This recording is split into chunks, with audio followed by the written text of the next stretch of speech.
We are live. We're back. It is the Midway Radio Show. You sounded a little unsure of yourself there. I know. I was like, wait, which one am I doing? Back. It is the Midway Radio Show. Oops. There we go. All right, let's do that again.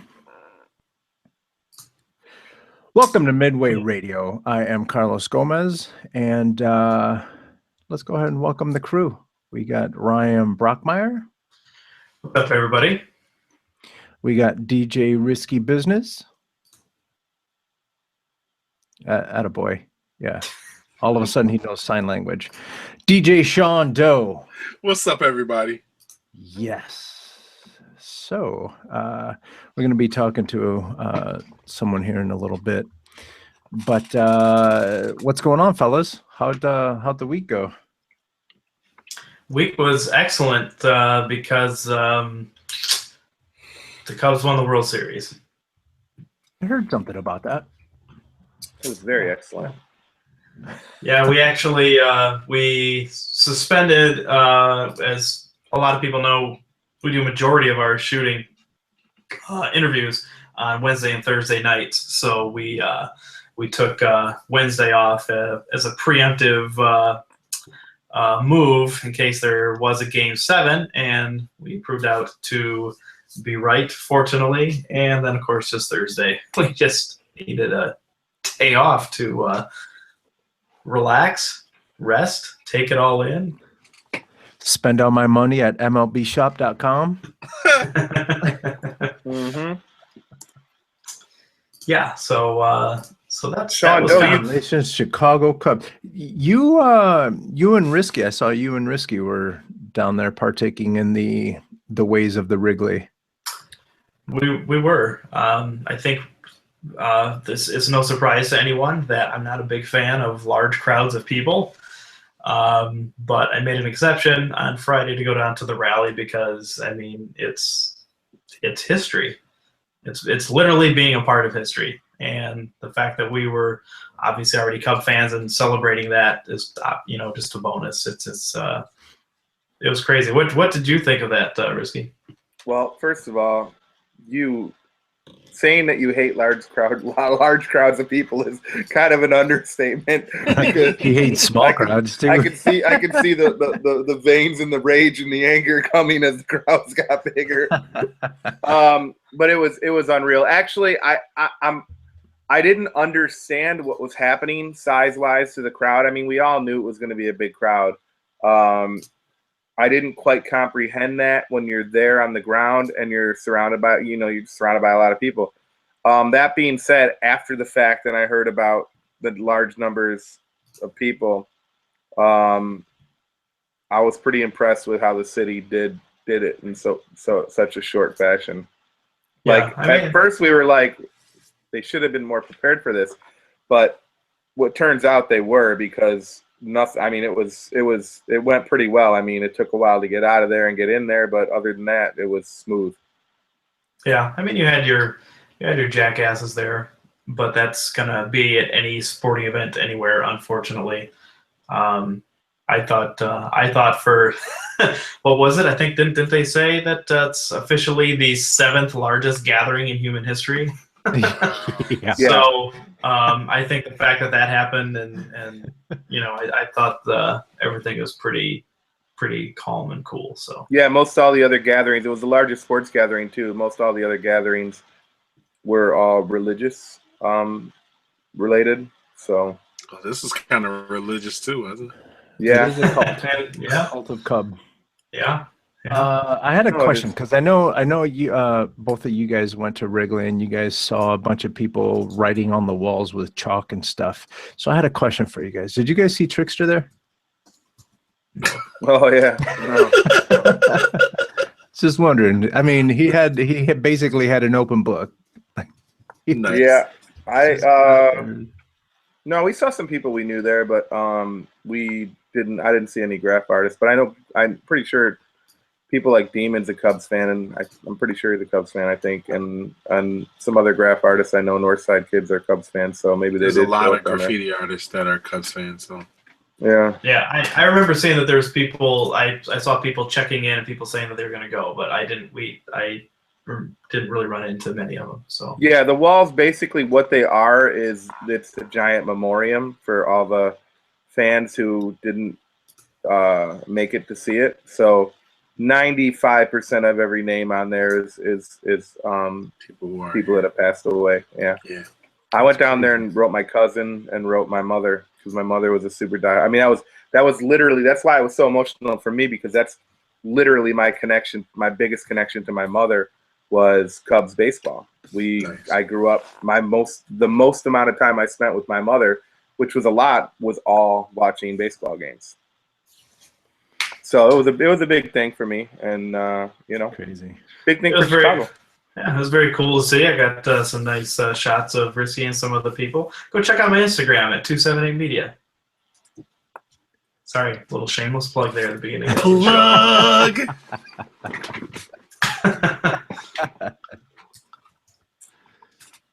Anyway,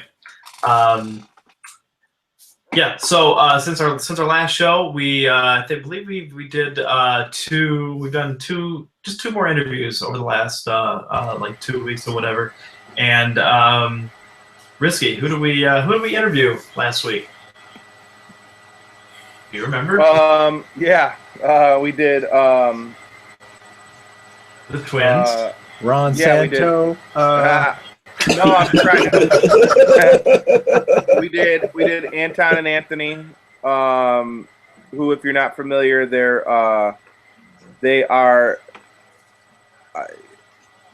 If you've ever been to any party that's a Chicago hip hop party, if they were there, it was the party to be at. They were, I guess we could say they're tastemakers, because a lot of people will refer to them as that. They were skater kids. They actually even rapped, kids. you know. Yeah, they are skater kids. They're still very much active. They were they've always been, you know, and they were connected to them there. And they've always been a important part of the scene. And I think that's one of the things that we're trying to show with Midway is some of the people we're interviewing aren't necessarily a rapper or a DJ or graph or doing one of the elements. There are still a lot of people that we're interviewing that are very important part of the Chicago hip hop culture that aren't necessarily an artist but made huge contributions just by themselves, just by being there. Just by being hip hop. Yeah, and they're as hip hop as anybody else. If you see Anton and Anthony, they are as hip hop as Common or Kingdom Rock. You know? Yeah, and that's well, just as he said, you know, that's part of covering everything. And you know, I believe wasn't our Ayamos Marad vignette that was discussing him and Kanye talking about looking up to. Yeah, it was talking about looking up to them and their fashion, how they were leading the way with part of it being an advanced fashion movement in Chicago hip hop at that time. And I think what the vignette specifically said that him and Kanye saw the twins, they saw Regnock, and they didn't even want to go into the party after they saw them. They were influential, and you know, they were really close and close with Doug Infinite and Doug Circle and a lot of different people too. So they had some great stories to tell from the inside. And at the end of the day, they're very important witnesses to a lot of important things. So we were able to get some great stories from them. And then the other interview was Therapy, Beat Monsters. Nipples the Pimp. Yes. Among many aliases. Yes. Among many. Colossal. Right. Absolutely, yeah. And then we got to sit with him, and he got to tell his story about how his journey from WCRX into production and his movement in Chicago hip hop. Great interviews. Yeah, both are really good, and Was there one Yeah. thing that stood out? Like without, I mean, that one little nugget isn't really going to ruin anything as far as the film goes. But was there one little thing that stood out to you guys, and you guys are like, "Oh, damn, that's cool." Like, I mean, honestly, here's the thing. Like, yeah, like a lot. Like when we're in the interviews, I constantly like we hear stuff like, "Oh my god!" And I'm doing the interviews, and Ryan is directing, and Sean's usually taking notes.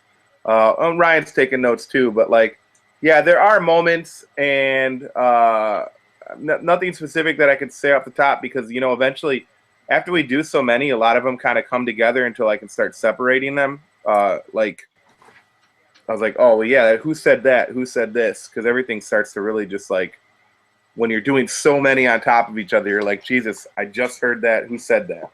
But without a doubt, every interview has super moments that like are really mind blowing. Like you're like, oh my god, you had no clue. And I guess that's the dope thing about. That's what I feel is very dope is because every time I think I know something, I realize how little I know. No, yeah, for sure. I think my moment was.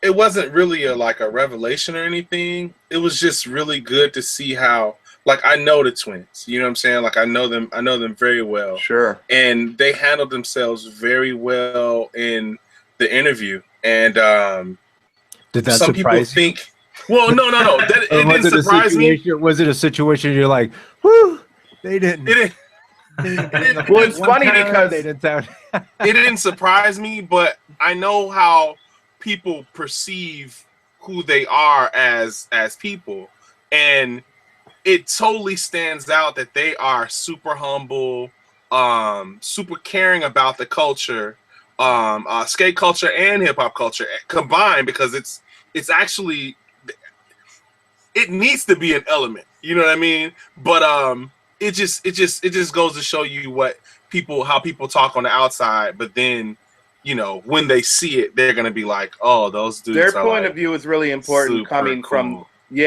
and their point of view is cool and really important coming from the skater point of view, because it's always had a deep connection to hip hop, and talking about their experiences, and especially with Doug and Reg, and Push. And a lot of good information, a lot of great information and great stories. Yeah, we've had, well, like Risky said, they were our 173rd and 174th interview over a little over 2 years of actually filming now, and it's cool to see the stories starting to overlap. And that's the one thing with doing any documentary, let alone one where people are so closely tied together. Like it's you can do a documentary on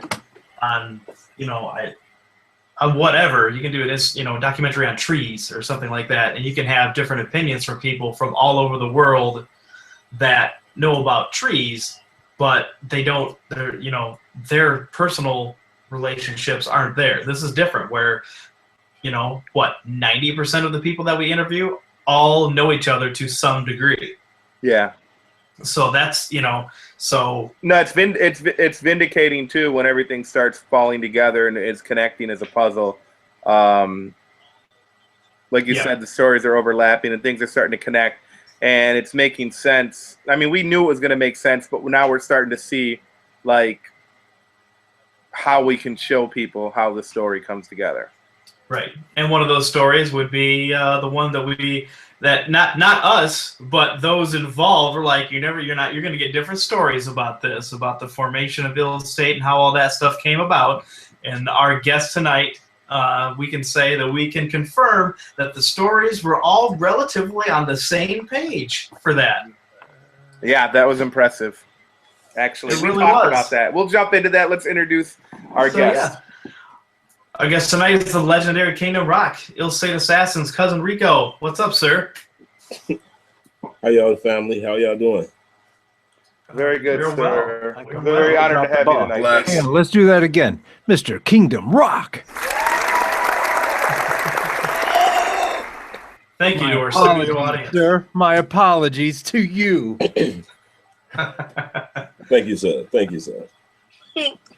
I am wearing this hat for Brother Risky right there. Thank you, sir. I appreciate it. And you know what? As anybody, before we go off on a crazy tangent, we've talked, the Cubs have won the World Series. As I stated, and I don't care what anybody says, I truly appreciate the friends of mine that are diehard White Sox fans, that all the crap they gave me for years, but when it came down to it, they supported, they congratulated, they did all the things that good sports are supposed to do.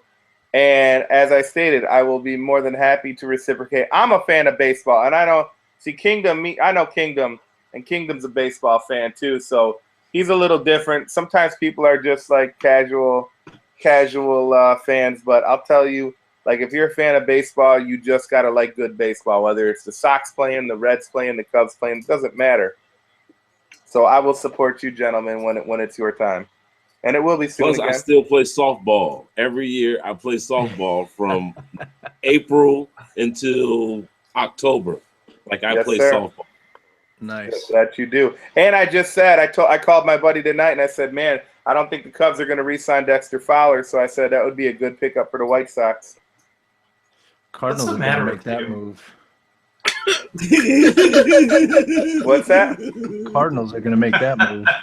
Yeah, they said they're going to try. I think he'd be a great addition. He would want to stay in Chicago if he can. Cubs just aren't going to put the money I into hope the him. Cubs pay him, man. I don't want to see them break up that chemistry, man. Yeah, I agree, but if he wants to leave, we got a little Hayward sitting there. We just fill that gap with some Hayward. They got Albert Elmoro's coming up. That's who they want to put in the gap. That's who they're breeding for this position. So, and he'll be good. And I love Dexter, but I agree. But if he goes, it'd be cool if he went to the Sox, because you guys could use that bat, that left-handed bat. We'll trade him for Sale. Sale ain't going nowhere, son. You saw me. I was finna say something nice, and then I sat back. Like, I'll keep it. Well, if the Sox were smart, they would look into moving Sale, because You move Sale if you get a lot of pieces, because he's a club friendly contract, so you have to get a lot for him. My point is that the Sox are in problem, maybe because they're both owned by Reinsdorf, but they're both in the same league where they're just content with what they are. They're never going to do anything drastic while Reinsdorf owns the team to shake anything up and make a sale. They're going to try to put pieces together and be competitive. That's the one thing that I would always have that argument with my friends who are Sox fans.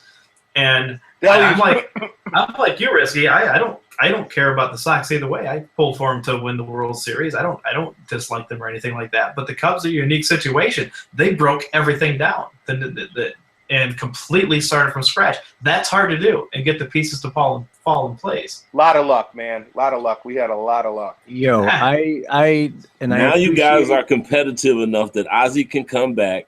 And we whip that ass. I love Ozzy. In a crosstown series. Yeah.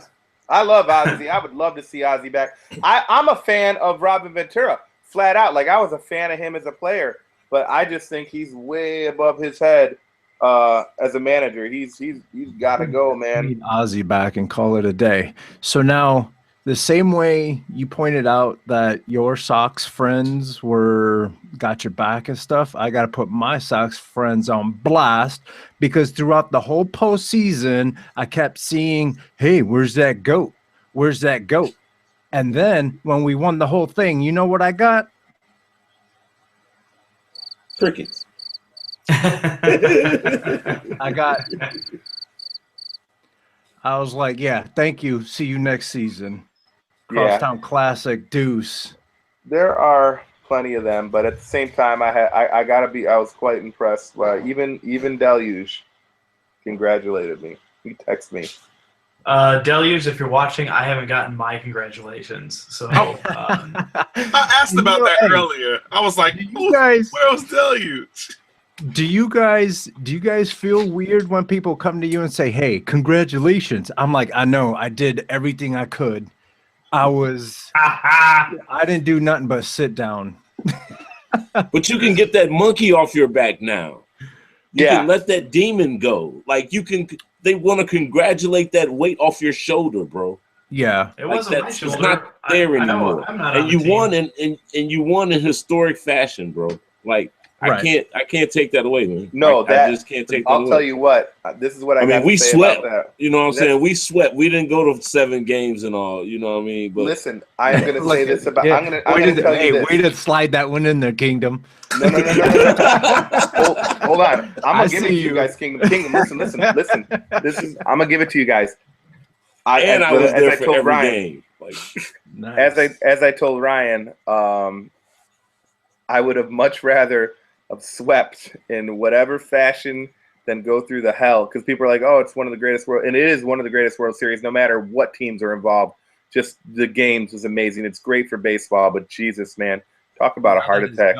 Great. During, I was cussing at the TV. Spit was splattering on the screen.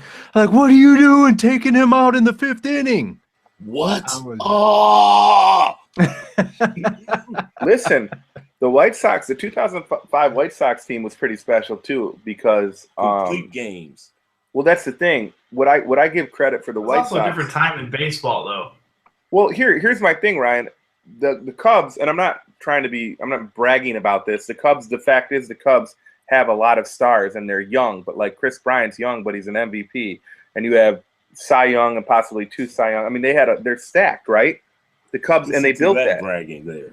That's No. bragging. And I'm not saying that to be bragging. I'm stating that the Sox were dope because they were like a fucking ragtag bunch of almost misfits, so to speak. You got Creedy, you got Pasednik, you got dudes that weren't stars. I mean, you They had didn't even read good. But that's what most champions are. You're either one or the other. You're either a team who's built a level of success that you continue to build upon, or you get that group of people that just kind of catch lightning in a bottle. That's what the Sox had last year. and well, Like, not in last State 2005. Assassins. No, They and had what they want. they had Ozzy, and I give Ozzy a lot of credit because, see, he might not have been the most like technical, like he's not necessarily, Kahunas. yeah, he's not Tony La Russa, right? Okay, but people want to play for him. They're inspired to play for him, and that's the problem I think Ventura has, is people are not inspired to play. Nobody gives a shit about playing for Ventura. He's not a motivator. He's not. You can clearly see that he can't even keep control of his own Now clubhouse. they have the motivator and Renteria to take him to the top. Yeah, we'll see. So speaking of catching lightning in a bottle with the group, Kingdom Rock, as we said, mentioned before, part of legendary real estate amongst many other things. So give the people, the few people who may not know who you are, give us a quick little background on who you are and where you came from.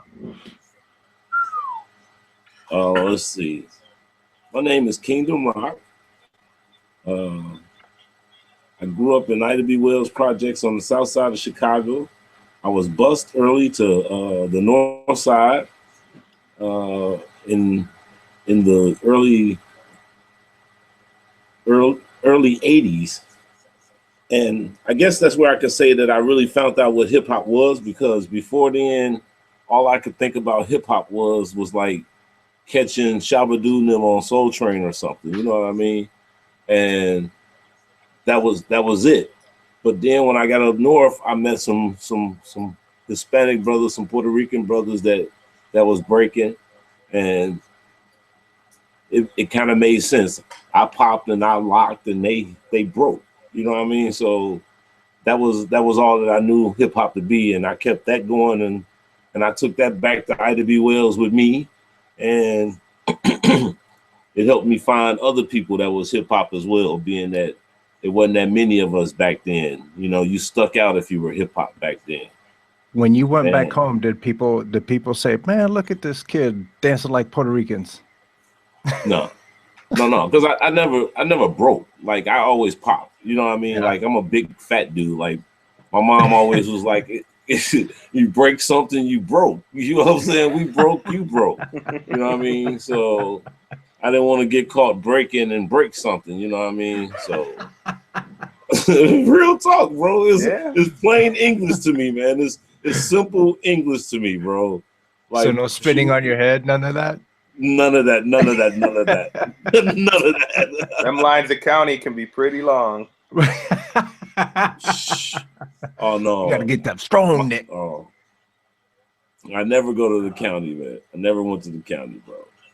I had to wait till I was 40 to go to the county. I went to the county quite a bit. I went to county, not the county. I went to the county when I was 40. I had to go. Yeah. So who are some? So coming up, as you said, you're one of few people who were really doing hip hop back then. Who were some of the other people that were doing it around you at that time? Okay, like that's what I was trying. Like I really thought about that. Like I got a list of everybody, but then I realized I didn't have a space to keep everybody's name, and so I just gave up on the list. And I was like, I could never name everybody. And like when you talk about that, it was like when I grew up into this hip hop stuff, like I didn't start rhyming, like actually recording rhyme until 84. Like before then, I don't even remember rhyming. Like I might have freestyled or whatever, but I don't even remember recording anything until 84. And that was what I guess they called a beat machine era. And I had a homie that did house music, and he had a 505, and I thought that was like the best thing in the world, and a couple tape decks, you know what I mean? And that was and a reverb, like and I had a beatbox. So like I introduced you guys at my show, well not my show, but at the fundraiser to my beatbox, and I took my beatbox there and the reverb machine, and that was like heaven to me. Like I just thought I was made. And that same guy took my tape to Rocky Jones at DJ International, and he tried to get me to do what he didn't have a name for it. He just wanted me to rap over house music. And I was like, bro, house music is mouse music. We don't play that. And I told him, nah. And I didn't know what I was giving up. I didn't know what I was passing up on. You know what I mean? I should have took that money, man, and ran. You know what I mean? If I only knew. You would have been a hip hop star. I'd be a star, period. So what was it that got you to rhyming?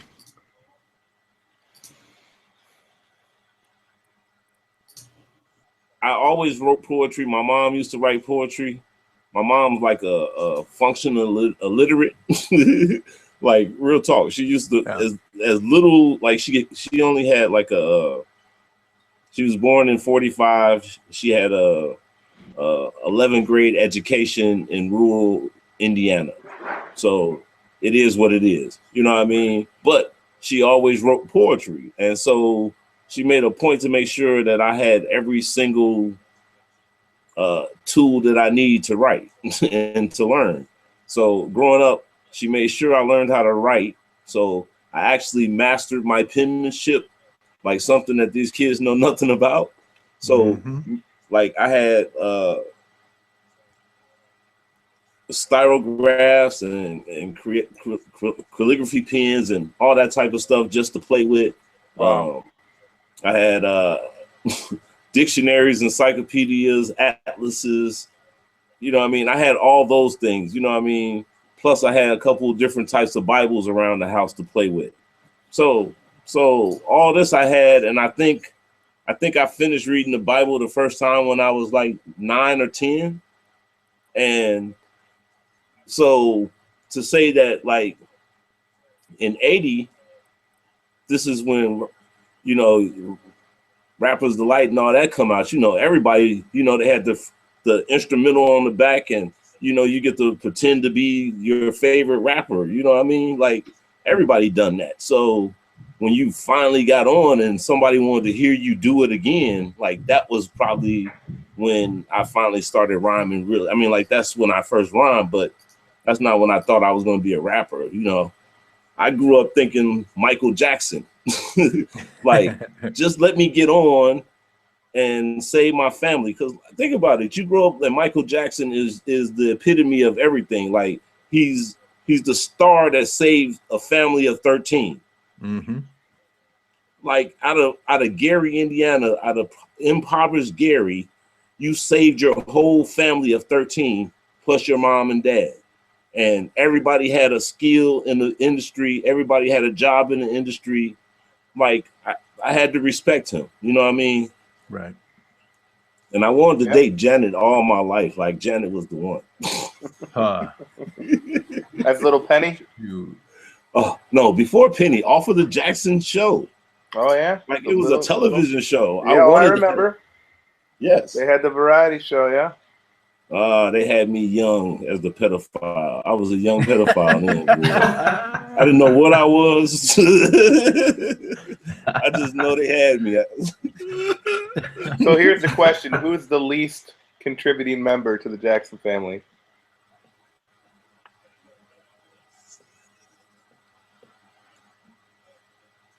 That is such a I don't know. question. I'm trying to think of the one whose name I don't know, and that'll be the one. Like, I know that name guy. you don't know. Because if Like, you you knew know- their name, maybe they did a little something. Right. If you knew their name, everybody contribute. That's what I'm saying. All based off one little nappy-head little boy with a skin disease and a fat nose. Mm-hmm. Like, my nose ain't that small, brother, if you might not notice. I was like, man, who got a big nose like me that I could compete with? You know what I mean? Then Michael cut his off. I was like, I'm screwed. He was the inspiration. Yeah, and then he cut his shit off. So one of the things that we were talking about earlier is, you know, trying to get, one of the challenges we have is to try to get the stories and get everything right. And we have to go on pretty much the word of everybody, but we try to, you know, fact check as much as possible. And then you have the balance of, well, we don't think someone's bullshitting, but they have to recall something from 30 years ago. So how accurate can we get them to tell it? And one thing I think everybody was kind of talking about is the Ill State story and how are we going to, you know, get it right? And everybody was kind of like, well, everybody who tells you who's going to tell how it formed in this, it's going to be different from every source, right?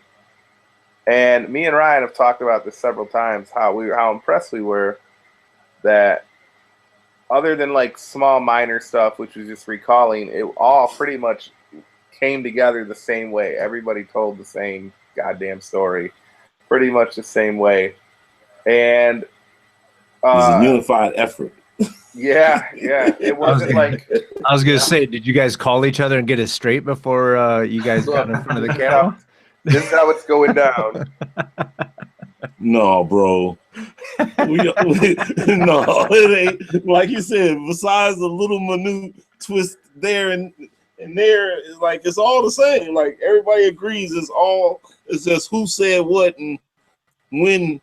Like that's it. Like yeah, it's basically one of us might have, like we had Infinite Assassins and one of us had Ill and one of us had Ill State and Illinois State, and the mesh of it all together and all that is just it's a concoction of a togetherness, bro. I can't. Sure. Yeah. You know what I mean? Like we understand everything about why it happened. You know what I mean? Like everybody that was there in the beginning knows why Ill State was created.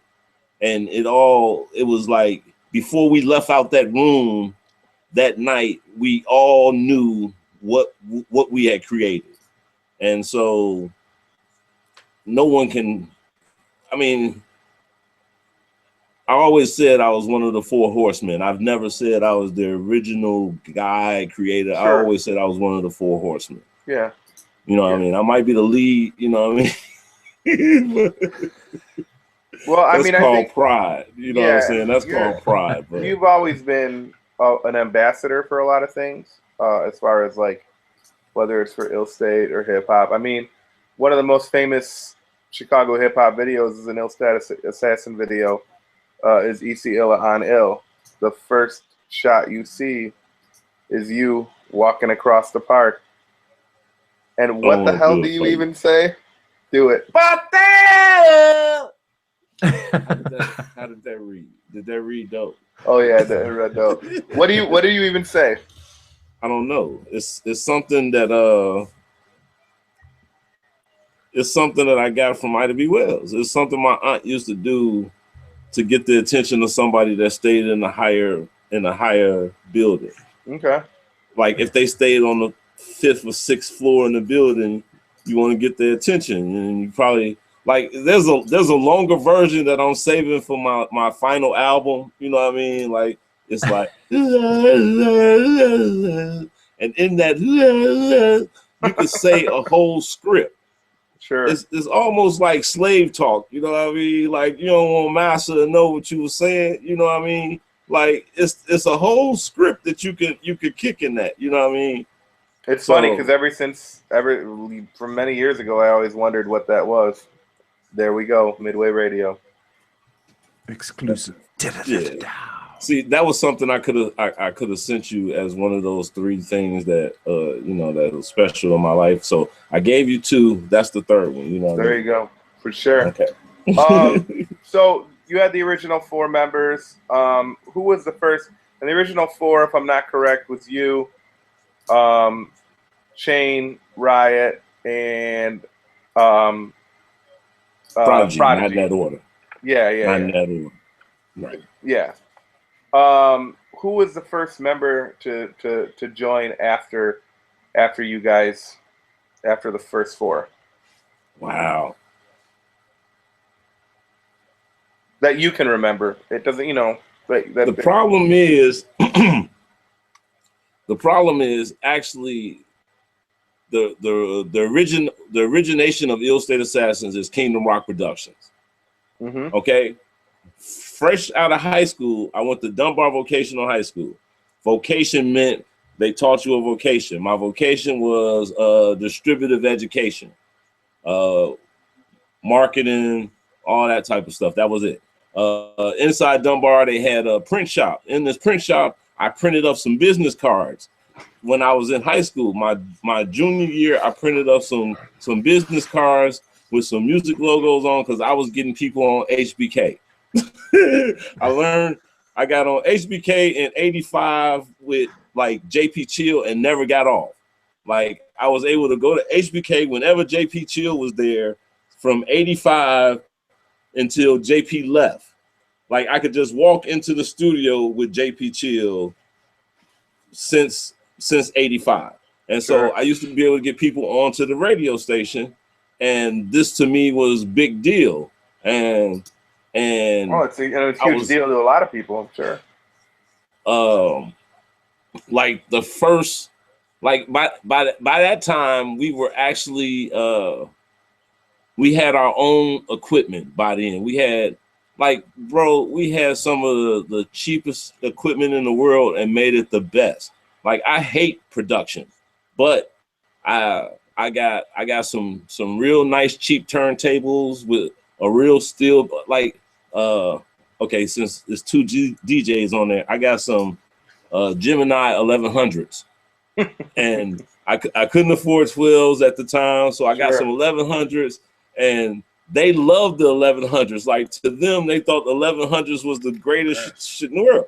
And so I got my guys some 1100s, and we had a Roland R8, and before that we had started with like a Casio SK1, and we learned some tricks about the SK1 that we don't know if everybody knew and we don't tell everybody about. But we learned some tricks about the SK1 and we thought we was the greatest shit in the world.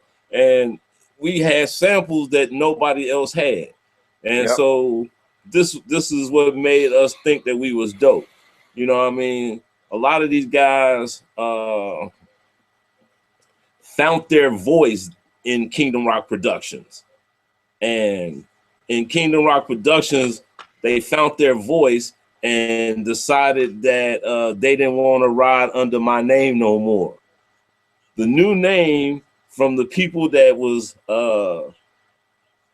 like in Kingdom Rock Productions, we also was in a crew called No Pity Committee and the Empire Destruction. Well, we were actually in the Empire Destruction, and Empire Destruction had a sub crew, which was the No Pity Committee.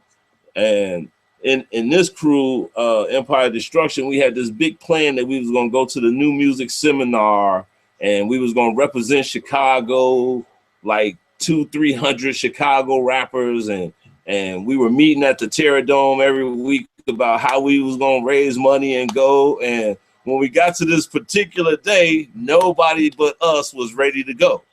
Nobody had their money ready to go but us. And we didn't have, like, the people that was talking about the bus disappeared, and the people that had the money for the hotels disappeared. And again, we 18, 19 years old. We thought these grown ass people that was that was doing all this talking had all these plans, and we ended up sending only 2 delegates, and them 2 delegates went under this Kingdom Rock banner and found out that they didn't want to hear, the New York labels didn't want to hear Chicago rappers. They only wanted to hear house music out of Chicago because that's what Chicago was on, and we needed to do our own shit for ourselves. And from that day, Kingdom Rock Productions was over, and Ill State Assassins was created. So the first person that I could say was in that group would be E.C. Illa.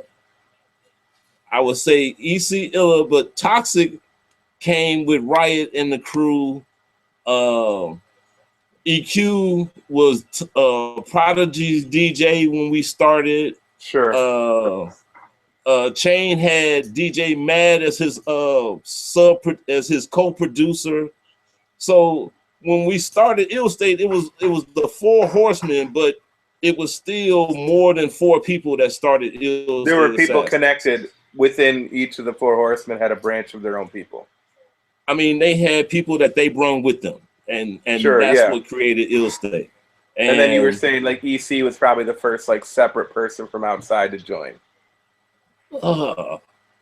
If not, and see now you got me thinking like, okay, I done already told you there's determination that was at Dunbar, because like I said, a lot of these cats came from Dunbar under me.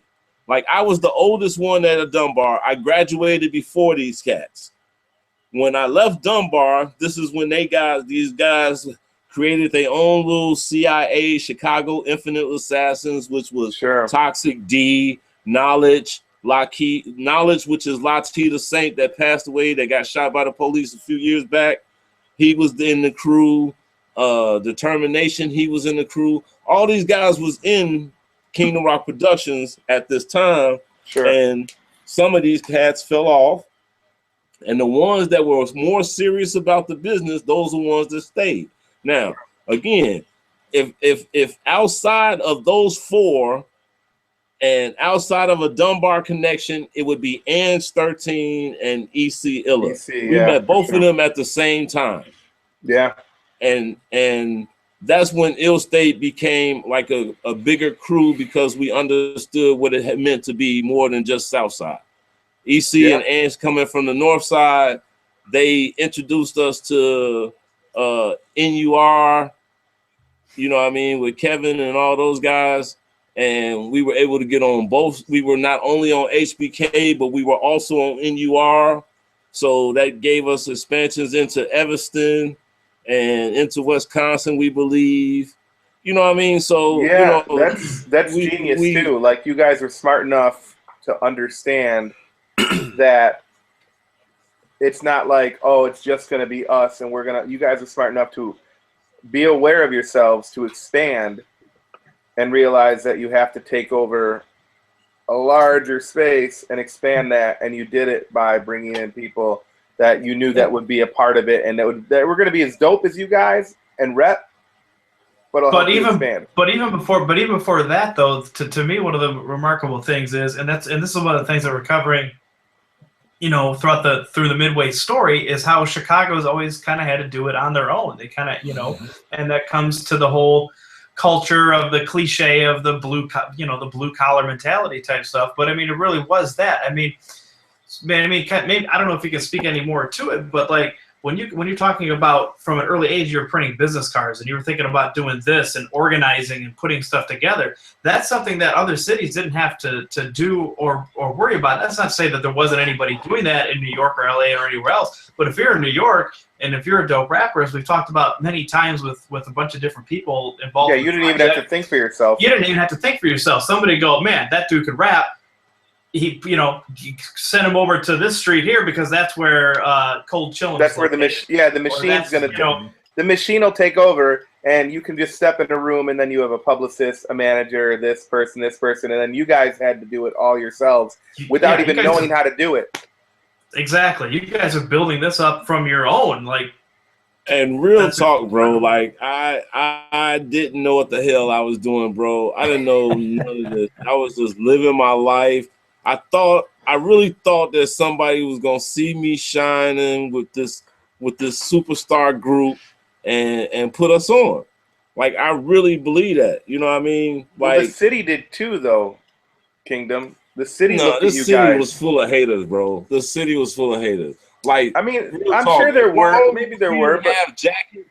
As long as we didn't have jackets, we were your good buddies, your super friend. The moment we got some funky ass jackets, like the truth, like not even the leather jackets. When we got to the leather jackets, it was all over.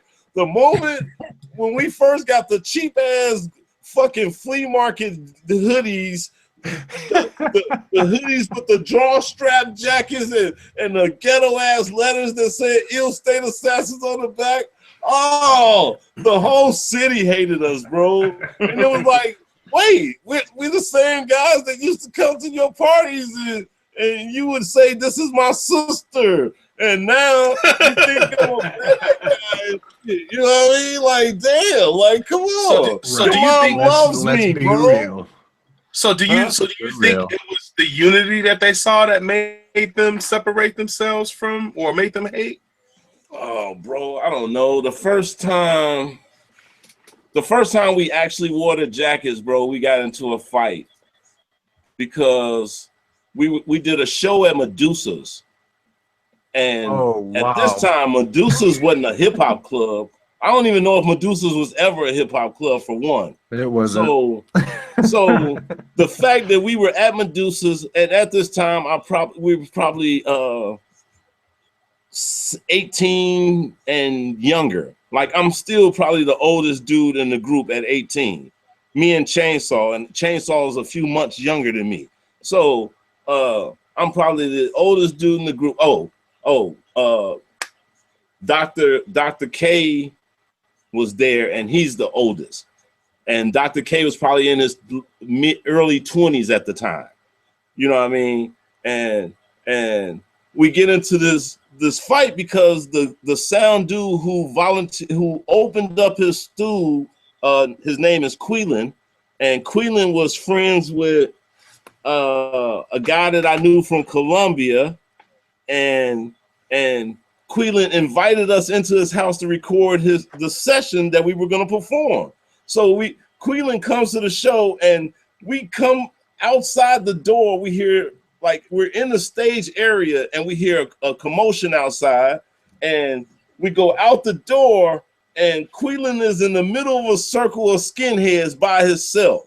Oh, hell to the and so we jumped in the fight, and from that day, Ill State's of thugs, and that reputation never left us, bro. We've never started a fight. I'm gonna get it out the way. You can never, any of these guys that talked all any of that shit, you can ask them. Ill State never started one fight until later.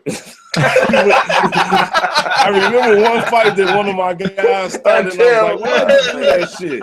I was like, why'd you do that shit, bro? Like, that shit was squash. You could have left that shit alone. I remember that one, and I'm going to tell the truth that was the one time that one of them started. But all them other ones, you'll never get them to say Ill State started that shit. I think I know the one you're talking about too. I may or may not, but I think I like. You interviewed some of them, so that's right. I know. Then I know exactly which one it is. Well, I want to say for anybody wanting to know just a little bit more about the jackets, you can check out the Midway vignette 28 because we got Aztec De Niro talking about how much he wanted one of those. Back in the he was day. talking about the leather ones. He wasn't talking about the cheap ones. and the cheap ones, I mean the leather ones, bro, like, man,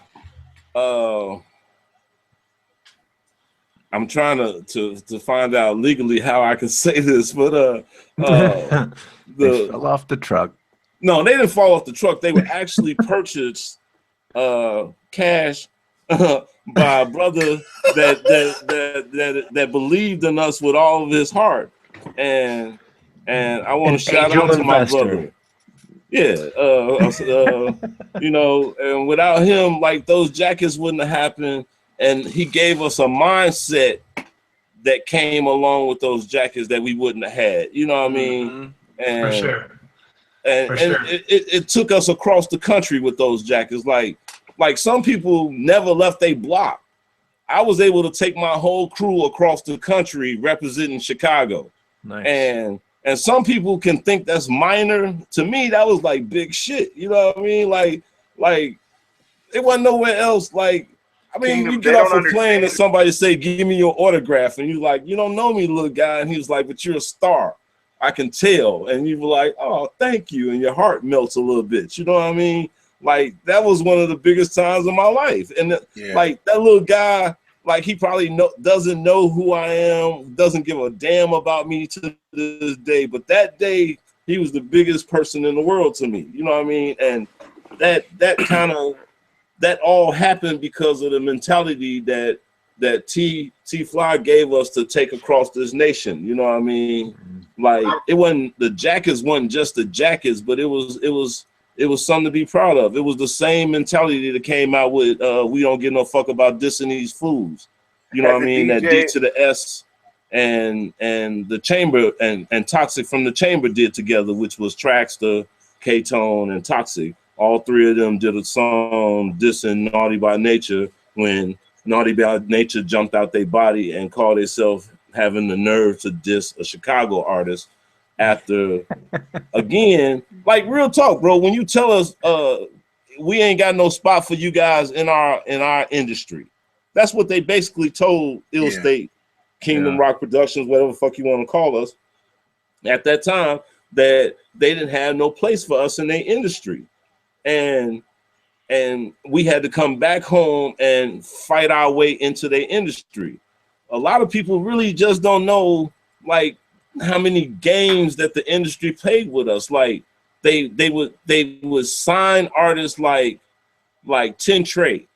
Tin Tray got signed to Smash Records. Smash Records being shout out to Brother G2.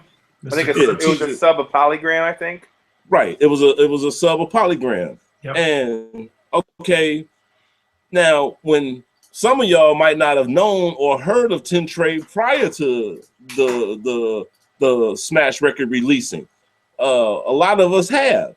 So when you hear the samples that they use and them telling them, "Hey, y'all can't use samples, y'all got to use live instruments, and you can't just use live instruments, you got to use our live instruments." So when you hear this, you don't think about this is like the first 360 deal being constructed way back then. Like, now you like, oh, that's common that they make you use their producers.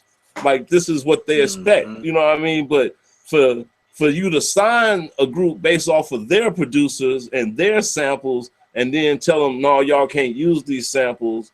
The only way y'all can release this if y'all do it live or let our producers redo them for you. So they was forced to record their album with live producers. You know what I mean? Like, this is the first thing. Then the next act to get signed is Twista, and Twista was made to be a big ass gimmick. Twista wasn't really made to be like a superstar artist. He was made to be a gimmick. He was a test dummy for this new style of rap out of New York. It was out of New York, outside of New York rap, basically. You know what I mean? And when you think about that, you got to think about Loud Records and Zoo Entertainment. And Loud, at the time, Twista was Loud's first rap act. You know what I mean? Like, people really don't pay attention to some of these things. And the next big act that Loud Records do is Wu-Tang. Like, no one really puts the connection together but me, because I was there. You know what I mean? And so when I look at the fact that, okay, you got K-Ill, who is like, K-Ill, if some don't know, when I went to HBK in 1984, K-Ill was there. JP Chill wasn't there. K-Ill was there. K-Ill, the hip hop Gandhi on WHBK 88.5, the Pride of the South Side, co-kicking it live. Period. Okay. K-Ill was there. And K-Ill, he was this third base looking kind of white guy. Like, he wasn't just a regular white guy. He was a third base looking, like MC Search kind of looking white guy. And so now when you look at JP Chill and you think about Search standing next to him. So K-Ill had this moxie about himself. JP Chill was very chill, to say the least. And JP Chill was chilled out. So long story short, all right, you got K-Ill, he leaves Chicago and goes and joins Loud Records, right? He already know about Chicago hip hop. He knows Chicago hip hop got crews. It take more than one of us to get us. You can't just come out with one. And the next thing you do, here come Wu-Tang. There's a Wu-Tang in Chicago already called Kingdom Rock Productions and Ill State Assassins. You know what I'm saying? But you and real talk, I already know Twista. I know Twista because Twista came up in my production company. Twista used to be a member of Kingdom Rock Productions before he got his deal with Loud Entertainment through Eric the Wiz. Eric the Wiz got him a deal on some corporate shit through I wish Prodigy was here. Prodigy was in the same contest. It was some crazy ass contest that they had Twista and Prodigy all in through through Eric the Wiz to get a deal. Okay, all right. So Kevin get him this corporate ass deal, and this is where Mr. Tongue Twister in the video with the flying tongue swapping around, throwing spit and all this dumbass shit. The boy's name was Cavalier when he used to be with us. Cavalier made you think MC. At the time, Twista was when I first met Twista, it was through a brother by the name of Connect Flow. Shout out to Connect Flow. If it wasn't for Connect Flow, y'all probably wouldn't know Twista. Real talk. Real talk. Because before I had met Twista, him, Connect Flow, and another brother by the name of Creator was all three members of a group, and all of them would rap over one version of Hold On by In Vogue. Like, this is their whole show. Every time they perform is them rapping over a 12-inch version of Hold On. When he when he came to me, he was like, "Yeah, me and my boy, his name Cavalier, he's supposed to be battling Rakim." I say, "He's supposed to battle who?" Right. He said he's supposed to battle Rakim. I said, I need to meet this motherfucker. You talk about he's supposed to be cold enough to beat Rakim? Let me meet this motherfucker. He brung Twister, Cavalier over to Chainsaw's crib. This is where we used to keep the equipment at, down in Ida B. Wells at Chainsaw crib. And so Cavalier, Creator, and Twister, Cavalier, Creator, and Connect Flow came to our crib down in Ida B. Wells, and this guy flowed for us, and he was a Nubian Islamic Hebrew at the time. And what not just the fact that he rapped, because he didn't do the fast rap first. He did the rhyme that kind of reminded me of Let the Rhythm Hit Him, because he was supposed to be battling Rakim. So the whole style was more of a Let the Rhythm Hit Him, but it still had the and like, damn. And then he was like, what I really do is, and the Mark started rapping in Arabic and tongue twisting at the same time. Nice. Hey, bro, you with us from now on. All three of y'all, come on. Y'all with us from now on. All three of y'all. We're going to record a song right now. The good jacket or the leather jacket? Hold on. This is before the jacket, bro. This is before the jacket. This is before the jacket. Now, the real drawing is, I'm telling you that the boy had never recorded his vocals ever. The live version of Hold On is the only thing that this dude had ever done. That same day, Chainsaw made a beat, recorded him, and we took the song up to HBK as a promo for my next show at the Blue Gargoyle. So in the show, it was like twisted rhyme for like a minute, and at the end of the song, we was like, throw in that the show is at the Blue Gargoyle, 5755 South University on this date at this time, at the very end of the commercial. I mean, at the very end of the song. And at the very end of the song, Twister was like 58 in university, and the song went off. And that was the only time a commercial was ever played on HBK. I get it. And that was the first time. That was the first time Twister had been recorded and played on, and not just recorded, because it would, like the same night that he recorded it, I took it up to HBK and it played on HBK for 4 weeks up until the party. So well, that's kind of a little segue there. I want to first give a couple of quick shout outs to Eclectic Shadow, who's checking us out, and you can check out him and Al Tamper and Roy doing their Hip Hop 101 show over there on Q1 Radio, or I'm sorry, Q4 Radio, which is a really dope show. Shout out to Eclectic Shadow on its own. Also want to give a shout out to Therapy, who's checking us out, and then a little bit of a segue. Shout out to Ski from Blase Blah, who's also listening, and he actually. Hey, wait, hold on now. Wait, Daz Daddy-O. Now, Ski, he was like one of the first performers ever to rock at the Blue Gargoyle. And he wants to know, when did you throw the first one? And do you remember a dude called Mellow D who threw at least one party at the Gargoyle? Now, okay, I'm gonna tell. Okay, now, Ski told me not to tell where I hid all the bodies at. I'm not gonna tell where I hid all the bodies. All right, the first Blue Gargoyle party had to be in '89. Basically, what happened was I used to work, like I was the first one out of my crew to graduate. I graduated. No, it was in '88. I'm sorry, it was in '88. I graduated high school in '88, in May of '88, and by August of '88, I started working at Northwestern Drawing Supplies. If a lot of people don't know, it was only a few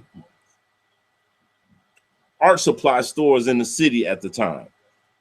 That might not be important to a lot of y'all, but a lot of graph artists came to my store to get their graph wear. I mean, like their paints, their markers, piece books, later airbrushes, their pens, all that type of stuff later. All that stuff came from my store. So for years, everybody knew Kingdom used to work at Northwestern Draw Supply. So a lot of the rackers would come to the store hoping that I was working. You know what I mean? And eventually they found their own little system to maneuver around the store and get they paints. A lot of them would take my discounts. I'm not even gonna lie. A lot of them would take my discount because I got a 40% discount. A lot of them would take my discounts. Some of them, not even being 18, would not be legal enough to buy the art supply, so they would still end up having the rack. Real talk. So okay. So there goes them cats that used to come to Northwestern and that. Northwestern, I realized that working at Northwestern, I used to get paid every 2 weeks. One of them months, I got 3 paychecks in a month. And I was like, whoa, I can use this extra paycheck and rent out a hall and throw parties. So I started looking around for halls, and JP was like, it's a hall over yonder. I went across the street from HBK, cat a corner from HBK, which is the Blue Gargoyle, and they told me I couldn't do it because I was too young. I go find my mentor at the time. His name is Finley Campbell. Salute to him. He's a commie, and he was used to take me like he was my mentor. Like he was one of my mental, philosophical and militant mentors. So he actually co-signed for me to rent out the Blue Gargoyle in 1988. Wow. In December of 1988, and I think that's the first one that Jazz and them actually rocked at. And like I said, if he wouldn't have rented that spot out for me, the Gargoyle wouldn't have never happened. If I wouldn't have never been a part of his organization, my nucleus of people, along with another large nucleus of universal people, multicultural people, wouldn't have never integrated Marquette Park. Like all this all happened around the same time. Like that same nucleus of people helped us integrate Marquette Park. You know what I mean? Wow. And so I all that networking works in tangent.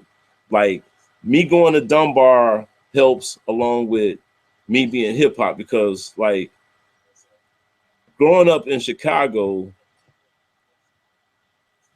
I always how best to say it. I always look for okay, going to Dunbar, I'm gonna tell you the first thing I remember was like I met like Lil Lewis. Lil Lewis used to throw parties back in the day, and Lil Lewis used to come to Dunbar and he would have flyers and he would pass out flyers for his parties. And then he'll be like, on each one of these flyers, he would have one of the schools represented. And I would look at him and be like, damn, all them schools representing these house ass parties? And he's like, yeah, ha ha ha. And I was like, really? And I was like, okay. I'm gonna have to study you a little bit. He was like, man, I do this at every school on the South Side. And I was like, you got somebody at every school on the South Side representing, passing out flyers for you? He's like, yeah, and I go check in up on them whenever I want. And then he pointed out some. He was like, they work for me right there. And from that moment, I was like, okay. I introduced I already knew artistic from Chirac. Artistic being one of my buddies. Everybody that I know that's hip hop, I would introduce the artistic and vice versa. He would introduce me to anybody that he knew was hip hop. Again, it's not that many of us. So to know any of us is cool, because you like where you live at. And you'd be like, I live on so-and-so. He'd be like, okay, if I'm over there, I'm gonna call you. And hopefully you can meet me so-and-so so I can get a pass through your hood. I mean, some people would call me like that. Like I remember one time Art Upski, White Upski, come walking through, like he was like, I'm at the library on 35th, and I'm gonna come by your house. I said, what? He said, I'm at the library on 35th and I'm gonna come by your house. So Upski comes by my house, barefooted as hell, short pants and everything. Like shorts, pants, not shorts, but shorts cut off at the ankle. I mean, like cut off, and no shoes. Like, I mean, not carrying them or nothing, just barefooted, walking through my hood of Ida B. Wells. This is Upski, bro. Like this is the shit I'm talking about. Like, this is what hip hop used to do. Like, if anybody knows me and then know Upski, to think about Upski walking through Ida B. Wells barefooted. Oh my God. And that's what I'm talking about, the multiculturalism of hip hop. Like It only really hip broke hop down. can bring. It broke down a lot of invisible walls, and we keep saying that, but it's true. It's a reoccurring narrative because that's how a lot of people got connected in this city. And I mean, we talk about things like the physical connections, like something like the super transfer, right? That connected north to south on certain days where people couldn't travel. Normally couldn't travel that, but you could afford it on Sunday, so you'd travel. But hip hop defeated the city's ultimate plan of segregation to keep us separated, and hip hop was able to people's love and desire for this culture, not just music, but this culture, was bigger than them being afraid to go to new neighborhoods. Because like you said before, and again, it's another thing we talk about, but as you said before, how some people with ill state getting to travel, some people never left their block, and people they don't understand, like, just because you're from a neighborhood, don't even know your neighborhood. You could never have gotten off your block because you're afraid to go on the next block because you don't know nobody and they don't know you. I almost got jumped because I was playing basketball in the wrong neighborhood. I was walking to school and these three guys were following me with a bat. Well, with a collection of bats. And they said, "We saw you playing basketball last night at the place over there." I was like, yo, I can't even play basketball? God damn. Yeah. That's how bad it was. If people saw you in the wrong section, you were through. Well, I mean, it was at But that that's- time, if they didn't know who you were, they wanted to, people want to know exactly what's going on. That's what makes hip hop special. That's, as we said, hip hop broke down a lot of those barriers. You were given a pass to that kind of stuff. You'd meet people from all types of different backgrounds that you wouldn't, and I don't know. To me, that's just always been, that's something that I've always considered and considered special and cherished, long before we started working on this project. It's just how that all comes together.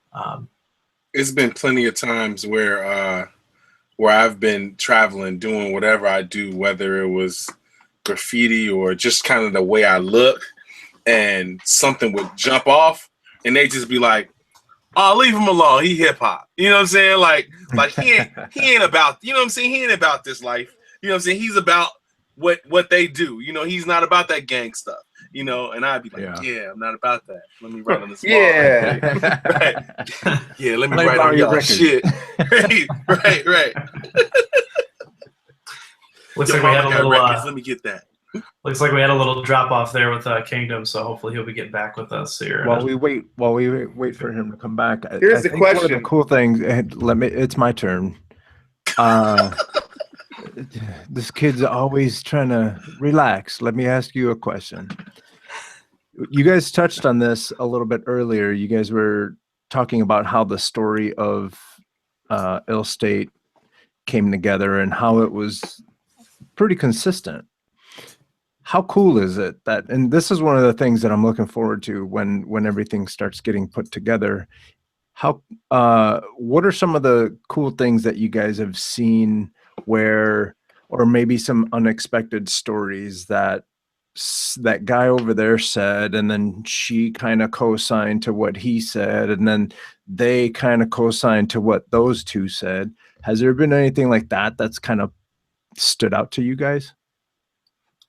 For me, the stories of the growth for them together that we've heard, and the camaraderie and how they certain certain members would compete with each other in a friendly, competitive way to make each other better. And then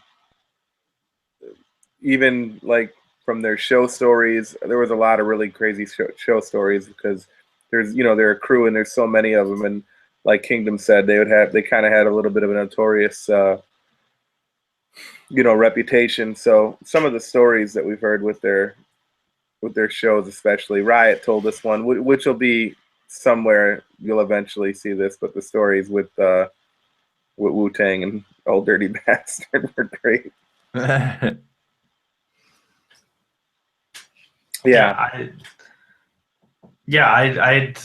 I'd agree with that. I mean, that's again, you'll see more of it when the film is done without getting into too much. But it's cool to see those moments of people recounting the stories and the special events that brought people together. The Naughty Twista thing is one of them that a lot of people have talked about, and you get a story like that coming from all sides, and it's people basically telling the exact same story, or at least from the same with the same attitude and from the same perspective of that. There hasn't been a single person that's been like, man, I thought Trench was colder than everybody. I don't know, I wasn't involved in that. Nah, it was everybody that was saying, nah, forget what he was doing. We came together because that shit ain't flying in Chicago.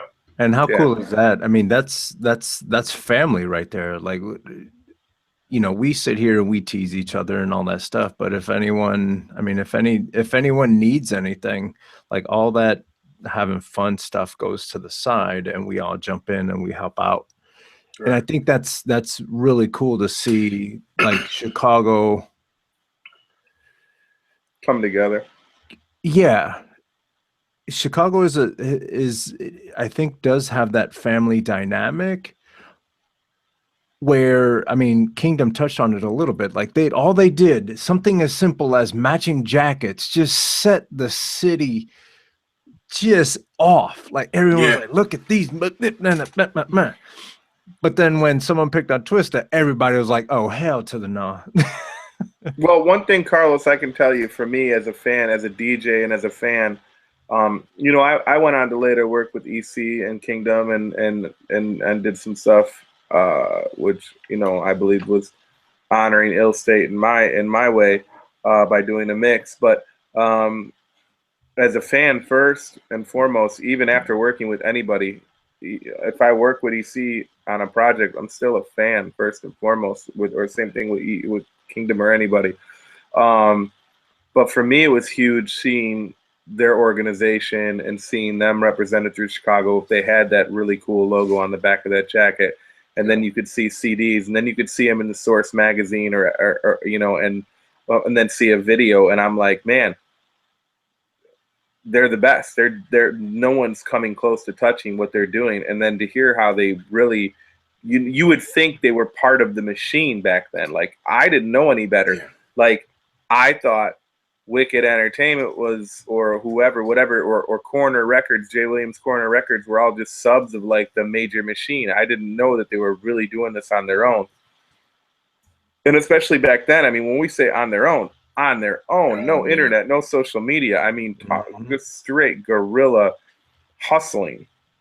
Yeah, I agree with you, Chad. I mean, I remember when I first saw the Ill State jackets, I was at 95th Street and I saw a bunch of them at once. I didn't know what the hell it was. Like, I was just like, I knew it was hip hop and I knew it was unified. And then later to find out that they were that, I was just kind of like, man, that's so dope. And the movement was pretty dope to me. And I never like had this thing where I was like, oh, look at those dudes, or like, it was always like, wow, this looks really great, for it to be a unity like that. So yeah.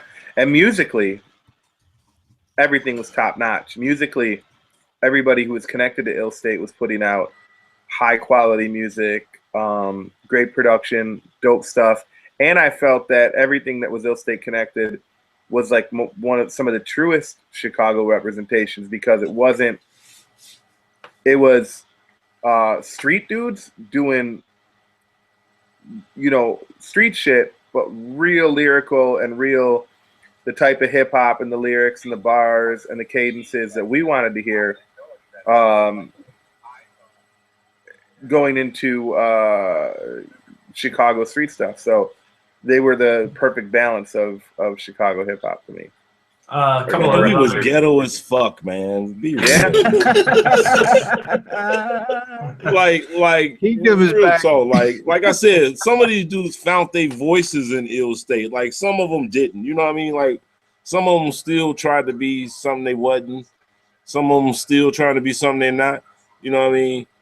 I won't. Like I said, I won't throw any. I won't tell where any bodies are built. I mean, buried. But we weren't never like, we all gangbangers with lyrics, like real That's talk. what I'm saying. Yeah, it was like it was street shit, but you guys had real lyrics. It wasn't just, but you guys were all skilled. Everybody was skilled at what they were doing, so you represented like that real had to Chicago rap. shit. You had to rap. You had to be able to battle somebody and win to be in ill state. Yeah, You didn't have to battle everybody and be able to win. You had to battle somebody. You got to be able to take somebody out sure. and win. Nobody can beat everybody at all times. Yeah, I mean that's just any given Sunday. I mean, but real quick, want to send a shout out to Mr. Ronnie Boykin Jr., who's checking us out, and also Mr. Pugs. That is my Adams. little brother, man, Mr. Boykin. Thank you, brother. Yes. Like he's one of the coldest photographers, artists, period.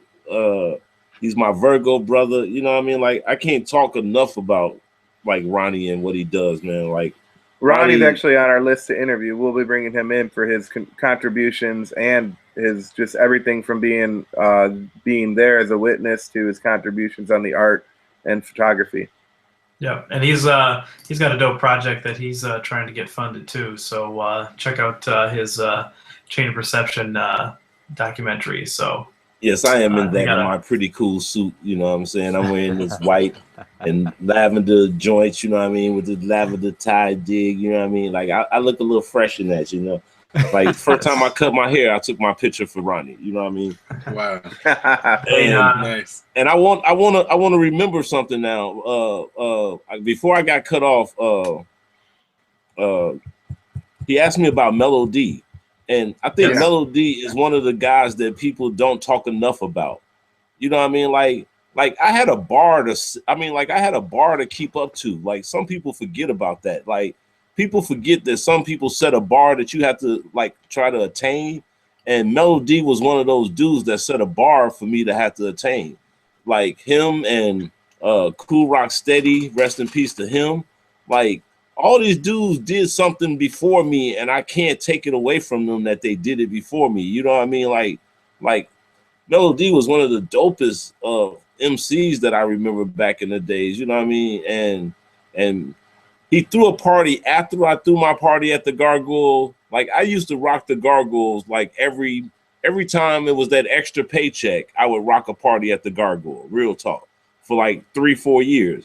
Whenever that extra paycheck would come, I would know in advance and I would throw a party around that extra paycheck. And whatever that paycheck was, I would invest it into my party. So I done that. One year, I like we did this Gargoyle party that lasted from like 8. It used to be like from like 7 to 1 at the latest. One night they let us go until like 4 or 5 o'clock, 4 o'clock in the morning, and we just kicked it, and like they just let me keep taking money all night, just keep taking money. Like that was the biggest night we ever made. After that, Mellow D threw a party at the Gargoyle sponsored by either JPC at the time or GCI at the time. It was one of them stations that he was working with in collaborations with, and threw a party at the Gargoyle, and some bullshit jumped off at the Gargoyle, and that was the first time and the last time that they threw a party at the Gargoyle. And it was because they threw a ghetto ass party with big ass like commercial radio sponsoring. Like it wasn't my party. It wasn't one of our parties. Our parties were contained. Like the only person that ever got arrested at our parties was me. Like real talk. Like I got arrested at a gargoyle party and it was like the funniest shit ever. Like I was dressed up in a green suit, like rayon shirt and baggy pants. And Did you get arrested by fashion police? no, brother, I got arrested by fascist police, like University of Chicago fascist ass police. Yeah. So yeah, I was the only person that ever got arrested. And like I said, Melody and them threw a party there and they got my shit. They got the gargoyle bogus. And I think the guy who used to let me throw parties there got retired. I don't think they fired him. I think they made him retire. Like he was too old to do his job anymore. Like I had a little network and my network made sure didn't nobody write on my walls at the gargoyle. Didn't nobody do none of the typical dumb shit at the gargoyle that people did. You know what I mean? Like I had a network. Like if you messed up at the gargoyle, somebody would take you in the bathroom and mess you up. You know what I mean?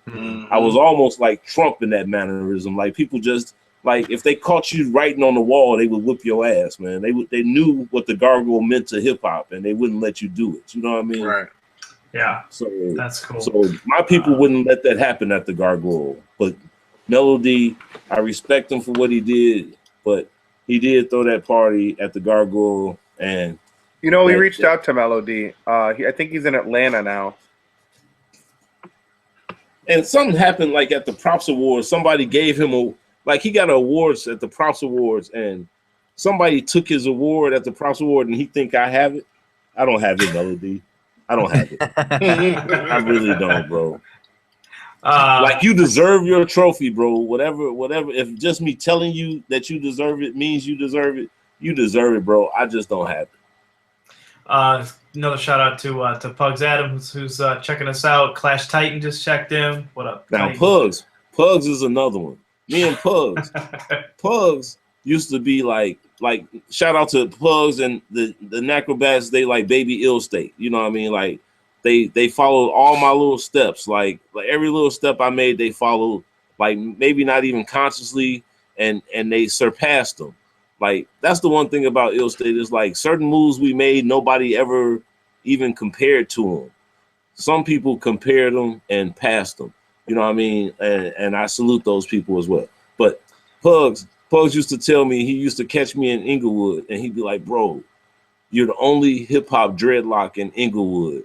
And besides me, I respect you so much. You know what I mean? And I like Pugs is my little guy for that. You know what I mean? Like when he told me that, I was like, you watch me, little bro? And he's like, yeah, I had to. When little bros like that tell you that they watching you, it makes you change the way you walk. You know what I mean? Yeah, that's true. And I respected him, and he made me change the way I walked around Inglewood because of the way he when he told me that. You know what I mean? That's awesome to hear. And Pugs is a dude that people under him should look up to and follow because he's a respectable dude and he's he's a good example for hip hop. So the people that under him, and then he led. Plus, he's a superstar now, though. He's like, you can't just call him hip hop. You know what I mean? He's a superstar now. International too, and I mean legit. Yeah, that's like he could do whatever. You can't just call him hip hop anymore. Like he's just a star now. Yep. No, he's an artist. He's an artist to the fullest degree with his physical art to from fashion to art to graph to writing to whatever he does it well. True renaissance man of the millenniums. You know what I mean? So. Therapy wants to know, and I'm curious myself, as it's been a long time since we had talked about it. But what's up with the Ill State documentary? I can't. I need to do a GoFundMe so I can get me a computer, man, and be like this. Like you saw, I got kicked off. Like I guess I didn't have. Like I guess I let the computer go. Like I didn't touch the space bar and it just went dead. Like it just froze on me, and I had to cut it off a couple times and all that type of shit. But okay, yeah. So that I'm still doing a documentary. I still want to do personal interviews of people that's not ill state. I look at you guys and I was like, hey, they're still taking their time doing theirs. Why I gotta rush mine? Like, I don't want to rush it. Don't Like, rush I really it. don't. I don't want to rush it just to say I've done it. You know what I mean? Like, there's Do not, there's a- yeah. you know what I mean? So I'm still doing it, and like I said, I'm kind of looking forward to buying some more equipment and getting some more equipment and being able to do some more interviews, and I can't wait. I want to use you guys to do some of the interviews. I mean, to do some of the editing or give me some direction or whatever. So Sure. it's all in the works. It's you know, that's the thing that we can't stress enough is that these projects they take a lot of time and they take a lot of money. Did you say Clash Titan checked in? Yeah. He did, Yeah. yes. Okay, Clash Titan. Me and that guy. Did y'all interview him yet? Oh Yeah. yeah, great. Yeah. I mean, ridiculous interview, flat Okay, out. I know that guy and me and that guy, we argue to this day about who created the term pterodome. Like I know, like I'm waiting for y'all to tell me he say something before I even go in. You know what I'm saying? But I'm gonna just let it be because I'm here now. If he did he say anything? Did he say anything in the interview about the pterodome? God, his interview was Oh. was in the first groups. It was early on. I couldn't remember if he did or not. Okay. I'm pretty sure that we did. Yeah, that was a long time ago, but yeah, that was definitely one of the better interviews. So No, like Titan is one of my guys, man. Titan, me and Titan go back a long way, bro. Like I talk about Titan all the time because like there's certain hip hoppers that I'm so good, like not so good, but so close to that.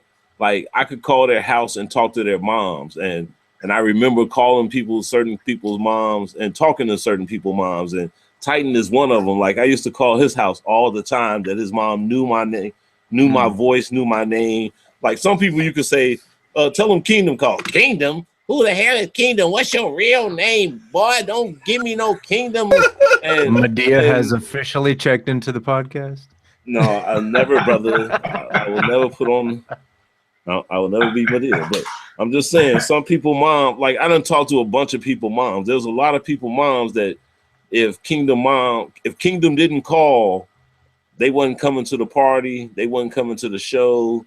They couldn't go do this. They couldn't do this if I hadn't called or if I hadn't come to the house and picked them up. If it's a bunch of people like that in Chicago hip hop, not just Ill State, not just it's a bunch of people in Chicago hip hop like that. That's all I'm saying. I gotta tell you this, Kingdom or Titan, and I don't know if it's something that's gonna be in the film or what we'll do with it, and I'm not gonna say it now, but Titan has one of the best, craziest ideas for a DJ battle you've ever heard.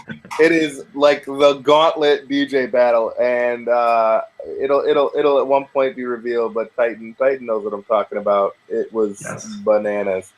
It involved like when I said that shit about like K-Ill and Loud Records and Wu-Tang and all that shit. Like I think about Empire Destruction a lot. And I think about Empire Destruction and Titan being a member of Empire Destruction. He reminds me of that like y'all just talking about the gauntlet idea of him doing a DJ battle. Like when you think about the Grave Diggers and their horrorcore, like you know that us Chicago people know that that's Chicago. Horrorcore is Chicago hip hop, like period. It's like how can you top everybody else? You heard everybody from the West Coast, the South, the East, the North. You done heard everybody. You're in the middle. What can you do to top that? And that was horrorcore, and that's what No Pity Committee did. Sure. No Pity, Venom, Hemlock, DIE, Hellraiser, Twister, Sinister Death, Vakil, aka Lyric D, whatever you want to call them. These guys created some of the most graphic lyrics. which, I mean, these guys created some of the most graphic lyrics ever, and then to have grave diggers come out and try to take credit for it was like I wished I could put those guys up against them guys to show them where they really got all that from. So when you talk about Titan being like creating like some gruesome DJ battle of like gauntlet type American warrior type I can imagine it, because every time I hear that Wu-Tang song where they like just keep beating them and beating them and beating them, I think of that's the intensity that Titan would bring to it. You know what I mean? Yeah. Like, Look, and we did interview like he's a super karate cat too. You know what I mean? Like that's one of my super long time Samurai Sundays channel 50 karate picture watching. What you watching, bro? Like I'm watching that. Like no cartoons, none of that. We're watching Kung Fu, and we call everybody to make sure you watching this one because this is a good one. You know, Kingdom, I'll tell you, we interviewed No Pity Committee with Venom and Sinister Death and the crew, and we have a really cool story from that interview that involves them running into the Gravediggers long time ago. So I can't wait to hear that one. That'll show up sometime. Well, I mean, there's not only that. We've got stories of people interacting with Russell Simmons, and all of a sudden you have Flatliners coming out on Def Jam. Yeah. Okay. You know, so yeah, there's. Oh no, you can. I mean, like if you wanted to do your history of who done stole something from, or how many people Chicago, how many artists in Chicago that got signed to a label only to ghostwrite for people, only to write singles or hooks for people that never get record deals, and all they did was write songs that you never know they wrote. Like you can go on for days and days for that. Like the same thing about Mellow D. Like some people blame Mellow D for stealing Summertime. No. Some people blame Jazzy Jeff for stealing Summertime from Mellow D. Like Mellow D used to have a version of Summertime that everybody said that Jazzy Jeff stole and made Summertime with them, and no one knows, because like I swear, like either the industry just don't know and we don't know, but maybe he sold them the song and we didn't know because we never heard from Melody no more after that. Actually, real quick side note on that. Summertime was produced by Chicago producers. Hula produced that from the Out There Brothers. Hula and Fingers? Yes. Hula produced that. He was an in-house producer for Jive. So there was a Chicago connection with that. That was, I believe, the only song on that Home Base album that was not produced by Jeff, which was produced by Hula. See? So it's like I said, it's a lot of people that I think stole Chicago stuff and prospered off of. And it's a lot of people that took stupid record deals and sold their soul to the devil, and I feel sorry for them. And you know what I mean? Like none of them had control of their careers, and yeah. Well, send another shout out to Big Nasty, who's watching the show, and Dion Coney and Urbanized Music, Chris and Amina. Checking us out. Thank you. Y'all late as hell, but appreciate y'all. Now look. Dion Coney, y'all can't let that go. That's JMD.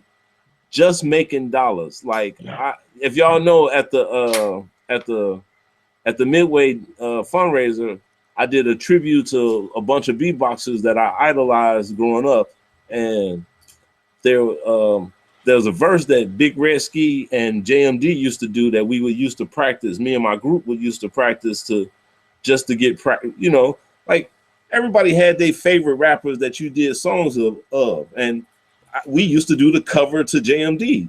And I just like I want to salute him out because he was Purple Mansion. Purple Mansion is the crew that I never knew until later that like it was just their school.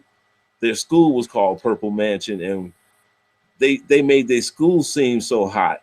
Oh yeah, wait, go ahead, show that while he's there. Hey, JMD, look And what we got right here. I just pulled this up. This is a little group that JMD was a part of. There we You go. see that, boy? America's You see Most that? Wanted. Ooh. Featuring rhymes by JMD, Just Making Dollars, Cool Rock Steady, and I believe The Villain. yes, and shout out to JMD. Still, as we always talk about in the nowadays of social media and Facebook and everything, I'm still not getting used to everybody's real names. So when I just caught that real quick. And Yeah, that's what I keep saying. It's kind of hard to keep up, though, bro. Oh, it's hard to keep up with people's names, man.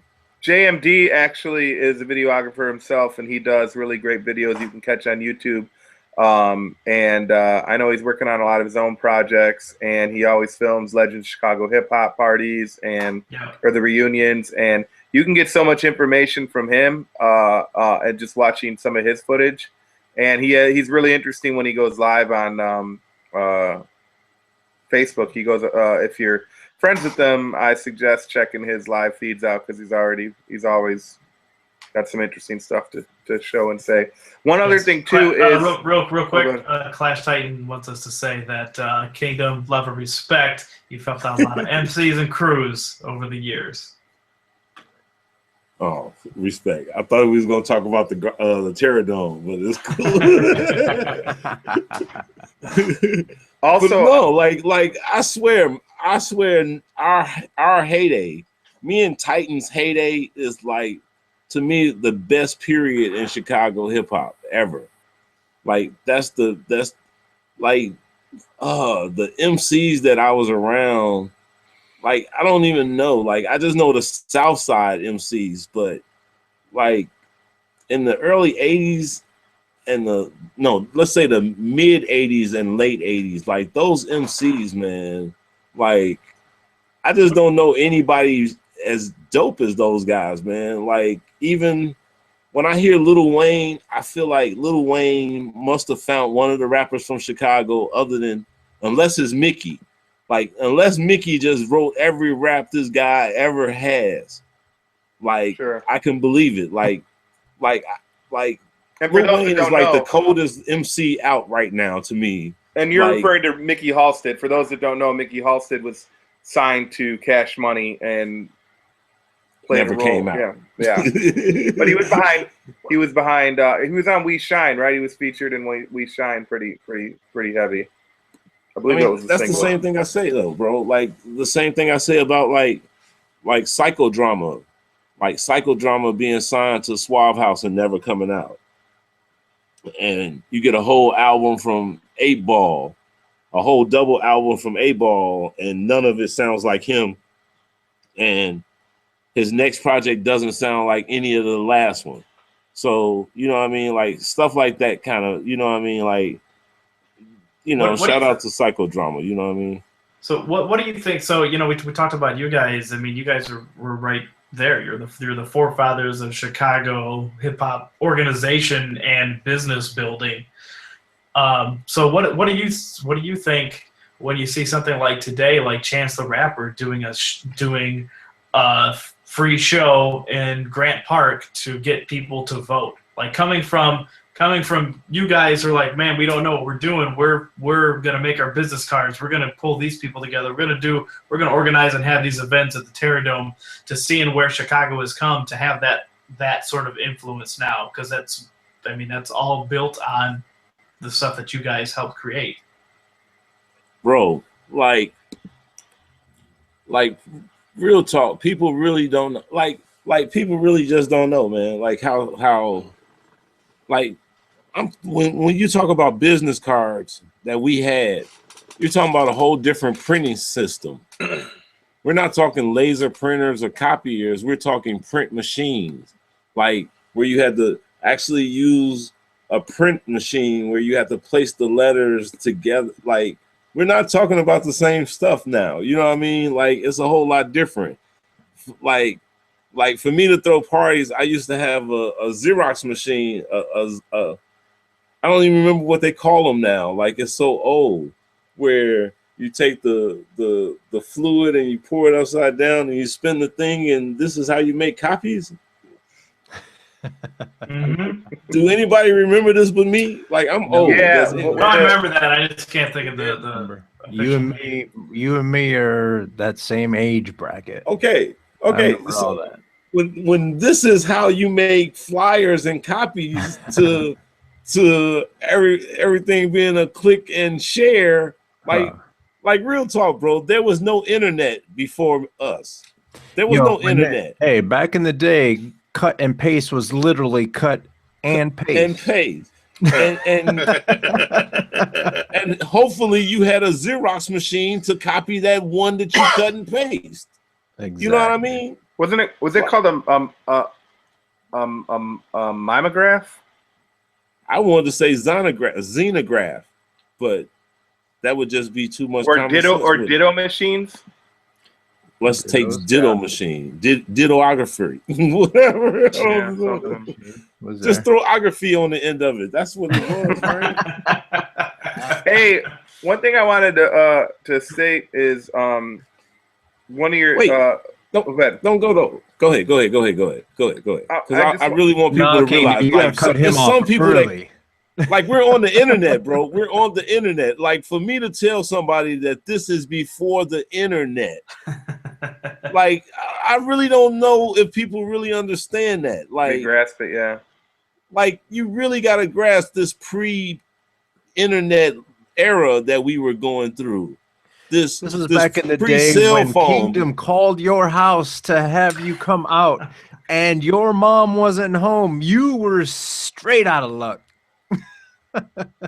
Exactly. How about you this? can't ask mama, can I go? No, ain't no call your mama and see where she at. No, you gotta wait till she call you. Send We your talked mom a about this text. last week, but we talked about the importance of the Answer 13 hotline. The Ans 13 what?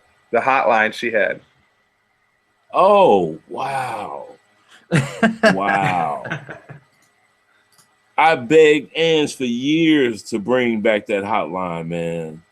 Like to have a landline that you can call, greeted by the voice of a lovely young lady telling you everything you needed to know this week about hip hop coming this week. Like, how can you deny that? Like that was the greatest brainchild in the world. And I was like so glad that she was once an assassin. Because no one thinks like everybody just assumed like it's still assassin connected to me. Like it's all connected to me. And so I still take credit for every wonderful little thing they do, and every little bad thing they do, I take credit for too. So don't think that every time every time Trax does something out of pocket that somebody doesn't call me and say, Kingdom, what your boy doing? You know what I mean? So I get all the bad and I get all the good too. You know what I mean? So Okay. Yeah. At this time, listen, guys, real quick. We got this thing we do each week called This or That. And it's exactly what it is. I'm gonna what ask about you my questions. 400 names of hip hoppers that I know? I mean, like Stony Island, Nemesis, Nacrobat, Tate the Great, Majestic Force, Ice Lee, Scope, CDR, ICE, rest in peace, OZ, you know what I mean? Cassius D, Melody, like Cool Rock Steady, K Rocky. What about all those? Akbar, JMD, MC Pooh. What about all these guys? I got like that ain't even like 20. Like I got a list. Like Born Naked, Nympho, Diagony, Domingo. Like, dude, do you know? Like, I know, like, because I bet it's a name that I can say that you ain't got in your interview yet. I bet it's a name I know that you don't know. I mean, I don't doubt that. I don't doubt that. And that's No. that's Don't why you? Hey, you guys, don't ruin it. Let us know the name and the contact information. Let's see if it's on the list. Well, we'll do that. We'll do that after the show. So I got a couple of this or that's, and you just tell me this or that. And since we talked and you were very gracious and congrats, and you're rocking the Cubs hat, I'm gonna ask you, and it's the end of baseball season, and they don't have to be about necessarily hip hop, but I do have a couple hip hop ones in here too. I'm gonna ask you this or that Harold Baines or Frank Thomas? Frank Thomas. Yeah. Frank Thomas, man. Yeah. Okay. All right. Not to Tony, mention he's already an announcer now too. That Yeah, guy. Yeah, next to great. Pete Rose, bro. Like he's next to Pete Rose. dude, You- Frank Thomas was great. dude. That Frank Thomas career was is great, but what stretching. the hell was wrong with A-Rod? He was like this. He wouldn't move his neck the whole time. I'm like, what is wrong with you, dude? Too many steroids. Anyway, Frank did good too, and Frank was he did not shy away from the whole Cubs Sox thing. He's like, look, they do have their little confrontation, whatever, but I'm Team Cubs. Let's go. no, he was very. He He said, was. "Let's well, he go was. Chicago." I mean, he's just smart baseball. He knew what was going down. Yeah, That man. ass whipping was coming. Like Yeah, I said, but I mean- it don't really matter until it's face to face. Miyamano Yeah. against Miyamano. Until So- me and him swing bats against each other. This don't matter, man. Listen, I'm gonna ask you, Tony La Russa or Ozzie Guillen? See you bogus, man. You know I'm going Ozzy. You have to. I gotta Hey, go Ozzy. look- This is not fair. No, and I feel you, and it's an opinion, but that's a pretty good question because they won the World Series in 05, but La Russa brought them to a pretty classic team, the Go-Go Sox in 1983. I mean, Ron Kittle. Okay. Yeah, for sure. But who Carlton brought home the Fisk. ring? Yeah, there you go. That was a good Not to team, mention, man. Ozzy is just an 83 all-around was- fun. He just seems like an all-around fun person to be around. Well, Tony Like, La Russa is also one of the Think greatest coaches of all about, time. real quick, bro, since you brought up them, think about how the Cubs would have felt if you guys would have lost. Like I mean, the I don't like that tremendous season that you guys had. And to think what would have happened if you guys would have lost, bro. Like, I couldn't even take that disappointment, bro. Like, I am so glad you guys yeah, won, Sox fans. man. You know what? Here's the thing. I think everybody just Here's- wanted that whole thing to Let be me say this done real with. quick, though. Obviously, we would all be very disappointed. But a couple of things. One, the best team in baseball never always wins. Baseball, that's one of the hardest things to win for the best team. That's one. And two, even if they didn't win, one, they still got to the World Series, which they hadn't done in 70 years. And three, they've got a team that's built to go back to the playoffs consecutively for the next 7, 8, 10 years. Right. Get your ass out of here, man. If you'd have lost. Okay, so since Think about think how Steph Curry and them feel right now, bro. Like same way the Indians all felt. that you beat the Chicago Bulls record, but you didn't win the And then you laid an championship. egg. Yo, kid, And you I got laid this. right. That's I got all this I'm saying, t-shirt. bro. I got this T-shirt. Every time I wear it, people look at me sideways. It says, "What is it? 73 and 9 is very impressive, but 72 and 10 has a better ring to it." Right. So it has a better ring to it. That's all I could think about in Game 7. Like, please, like 5th inning, dude. Do you know what you finna do? You finna embarrass the whole city and be out of a job tomorrow because, like, somebody gonna hit you with a baseball bat. Like, I don't think he would have made it out of. I don't think he would have made it home if y'all would have lost that game, bro. Did you see Chapman when they caught up and the what he did? He was like this. He looked like a little girl up there, man. He was so elated, so happy. I didn't even. Yes. Oh, Okay, now sorry. keep going So- before so- we get distracted. Okay, real quick. Keep So the last two I got here is two OCU. Remember OCU? Murder I love One? OCU. Yeah, we interviewed That's them. my guy, man. Y'all interviewed Murder One? Yeah. No, we interviewed OCU. We did Murder One is in Atlanta. He's the only one that we didn't. But we interviewed everybody else, including DJ Tragic was in for the interview too. Now let me ask you. So since you were a part of a major crew, two big crews, one West Coast, one East Coast, Wu-Tang or NWA? Okay. This All right.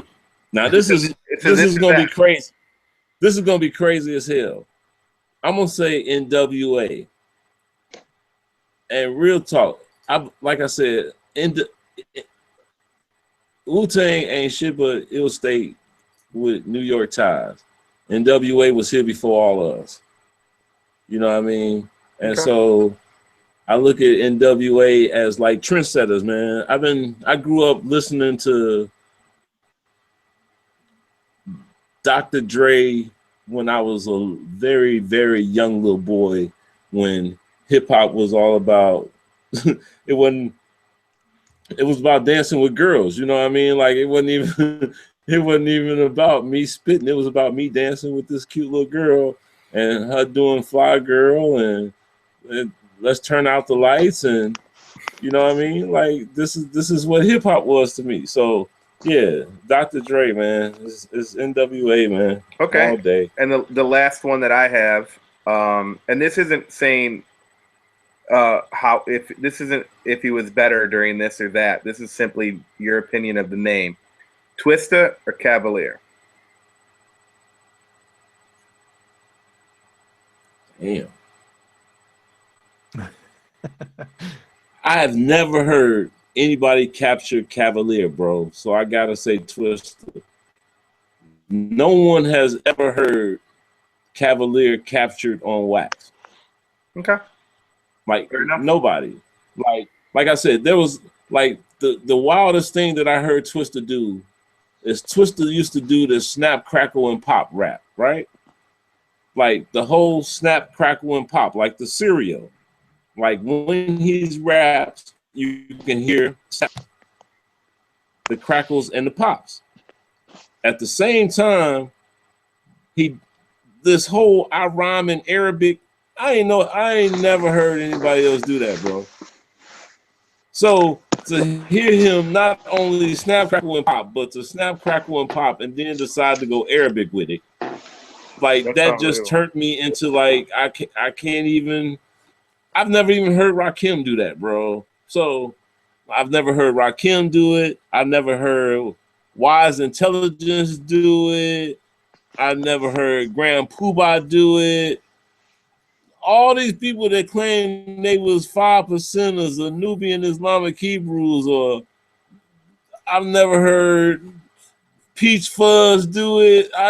Bro, it's too many of these rappers I've never heard rap in Arabic, let alone be able to tongue twist, and let alone be able to snap, crackle, and pop with it. Like, That's gonna be a damn I've never sick found thing. the producer. I've never heard a producer be able to grab this, but I done heard Twister, because you didn't say Mr. Tongue Twister, you said Twister. I've seen Twister recreate himself 3 times and become like Mr. Feature for 3 years straight. Like for at least 3, it was like a 3-year period where Twista was the guy to go get for every record that was out, for every new artist that was out, or any artist that needed to save their career. Twista was that guy without having a major production company behind him, bro. You know what I mean?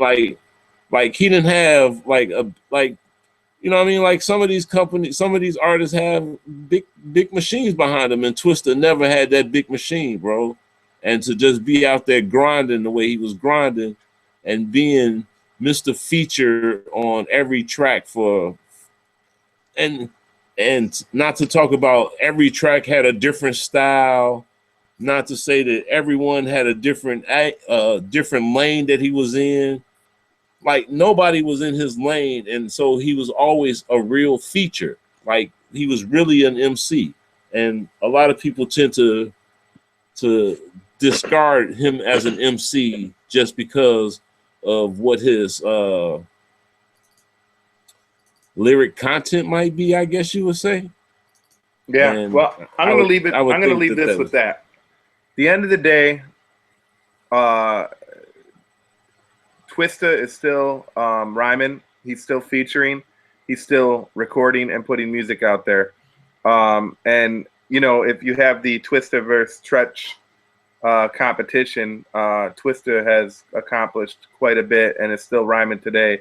And I can promise you, Twister is featured on a lot more prominent people than Tretch ever was or ever will be. So I think Twister comes away with the W on that one from the last laugh. I would agree. Anyway, that's the end for my. Did you get to interview Fear? Yeah, we did do Fear. Yep, it was a good interview. Yeah, absolutely. Yeah, we did Fear and Artistic. And Verbally Diseased, right? And Verbally Diseased, yep. Look at him going through his list. Look at, he's trying to call us out. The Figure, right? We've done the Figure. Actually, Kingdom, you can cross-reference your list with our website. You can go to our website. Yeah, you could do that too. And everybody we've interviewed has a profile, which is still being updated. Everybody's profile is not finished yet, but they have a profile up. And as we continue, we'll be updating the profile. And as we state, our disclaimer is we are not finished. We are continuing filming. We are continuing adding profiles, and we will be continuing for some time. Yes, and with that, you got Twister, right? Yes. So when you got Twister, did you get Connect and Creator? Actually, no, but I did.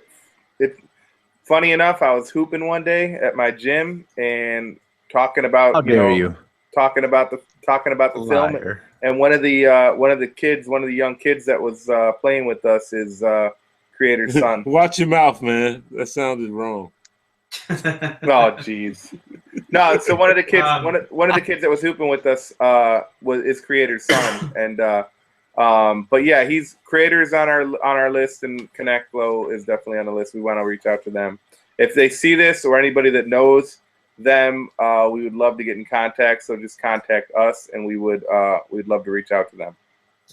The Slick Boys. Sean Doe, did you the Slick Boys? Come on.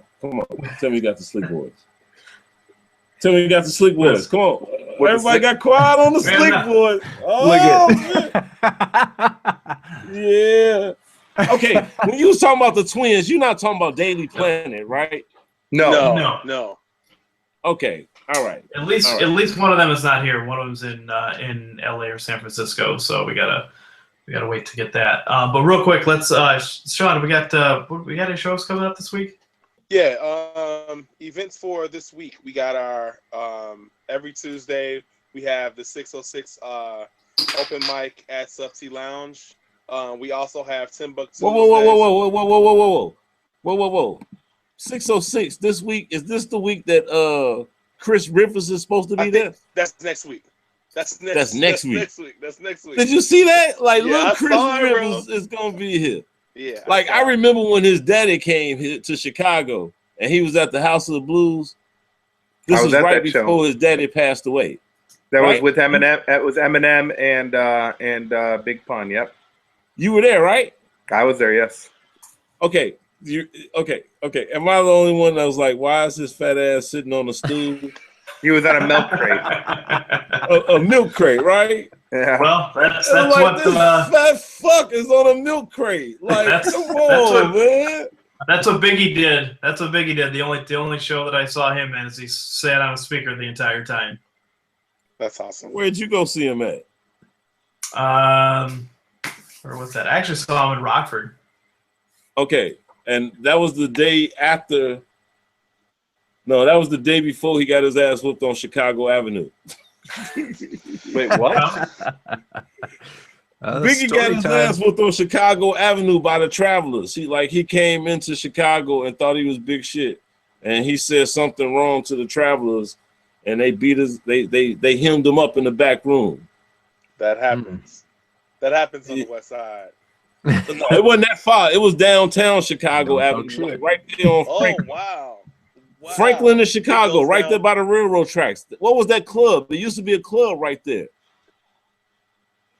Right next to the gas station and right before you get to the railroad track. I mean, the L tracks. There used to be a club right there. Yeah.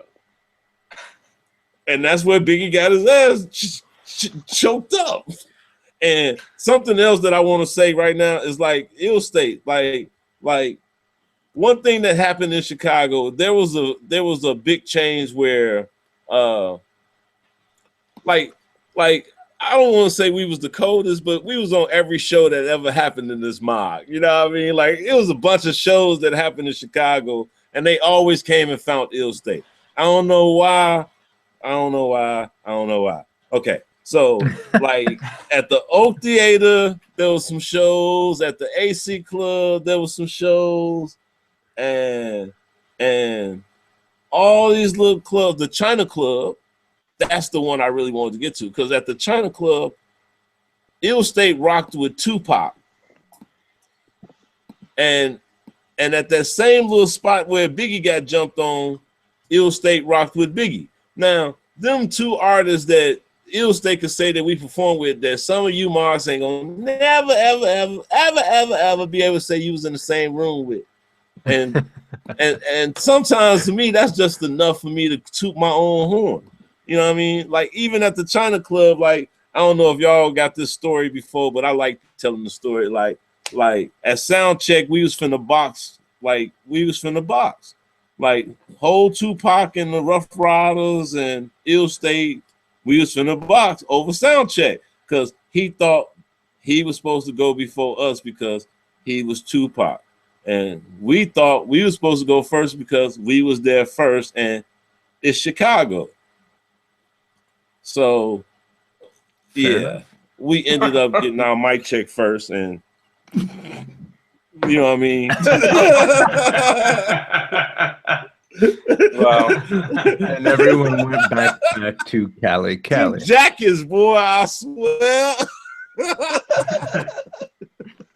At what point was Ill State always the Assassins, or did that like come later after whipping everyone's ass? No, y'all. If y'all like on my YouTube pages, Captured Emotions TV or whatever, I interviewed Bushwick, and when I talk to Bushwick, I actually tell the truth, bro. Like when we was freaking around with Ill State and Assassins and all that, like Ghetto Boys was really like.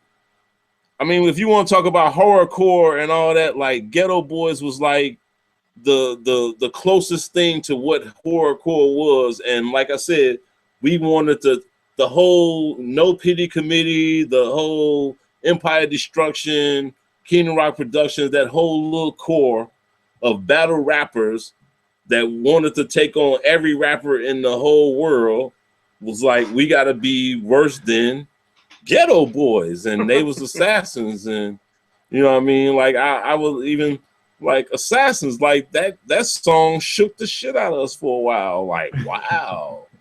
Like to listen to the lyrics of Assassins, it was like, damn. I was scared. I was. I'm lying. But I mean, for real though, like he really drew a vivid picture. Like you had to stop and say, do I really want to rap about this shit? Like he get to rap about that. And then I actually, before him, I thought everything was real. I really thought everything that these marks rapped about was real until that song right there. Yeah. And he came out, and that's when I realized, oh, okay, some of this shit is hyperbole and metaphors, like really, fantasy, you know what I mean? You know what I mean? Like, okay, now it all makes sense, because like I was like, damn, I'm not going there, brother. Like I'm not finna. I'm cutting, and then Jolly she's dead. And have you listened to Assassins recently, brother? Okay, this is your homework assignment. Super recently. Everybody go and listen to motherfucking Assassins one time. And scare the shit out of themselves. Shit, you heard Scarface talk about it? Have you heard Scarface talk about it? Talk about Assassins? No, about writing it, man. When he talk about writing it, he let you know he was going through a real deep depression, brother. Well, I think you can see that a lot of that era there, Mind of a Lunatic and all that stuff off that. There's some dark things happening. Yeah, and he didn't know that he was sick. He didn't know he had Right. he didn't know that he had a mental disorder until late in life, and after he got it checked and shit. You know what I mean? But he's able to talk about all that now. You know what I mean? How crazy is it to see Scarface being like this golfer and everything now, seeing all these commercials and stuff like that? Like that's cool to see him. It's pretty dope. Like you said, like he changed his whole thing. He lost a lot of weight and like all that kind of stuff. Like I was almost a different dude, but I tell you what, he's still making some damn good music. Yeah, we all start feeling that Dr. Dre shit, and like it's time to go through. Like I quit smoking squares, and I after the Midway event, I stopped drinking again because I got too drunk that night. Oh, you were feeling good. You were feeling good, sir. Dude, I promise you 30 seconds around the corner and the police pulled me over. Wow. Oh, damn. Oh yeah, I was toe off and talking shit as usual, man. And I saw you like right before because we walked out at the same time. Because you walked out with your homie on the skateboard. Yeah. He makes beats. His name is Joe Blow. He made most of the beats on my album. Oh, dope. Yeah. So Joe Blow got in the car and I got in the car and we turned the corner, and the funny cigarette that Joe was smoking made the police pull us over. Those Marlboro Light menthols, damn it. Hey, they actually have the actual patent on the actual Yadigs. So remember that. Like they actually have them boxed up and already in the prototype. Okay, Wow. But yeah. So they pulled us over, and I forgot that it was a beer sitting in the dash from earlier. And he was like, "Man, you got a beer right there." I was like, "Yeah, but that ain't got nothing to do with it. Like, I wasn't drinking it right now." Wow. He's like, "So you're gonna let us search the car?" No. He was like, "But wait, there's a beer open." I'm like, "I know, man, but it still has nothing to do with it. Like, I wasn't even speeding. Why'd you pull me over? Like, you smell like funny cigarette. That's not me." Wow. Well, let's not get anybody into trouble. And Sean, are there any other shows coming up this week that we need to to let some people know about? Yes. Wow. Let's go. Let's get these shows down. Okay, so Wow. 606 open mic sub T Tuesdays. Timbuktu Tuesdays at Beauty Bar. We always report on those. We have Scorpio Rise November 9th at Pint with DJs Larry Miller, DJ Archives, and DJ Steve Bravo. It will be DeRose's birthday party, so that's official. 1547 North Milwaukee.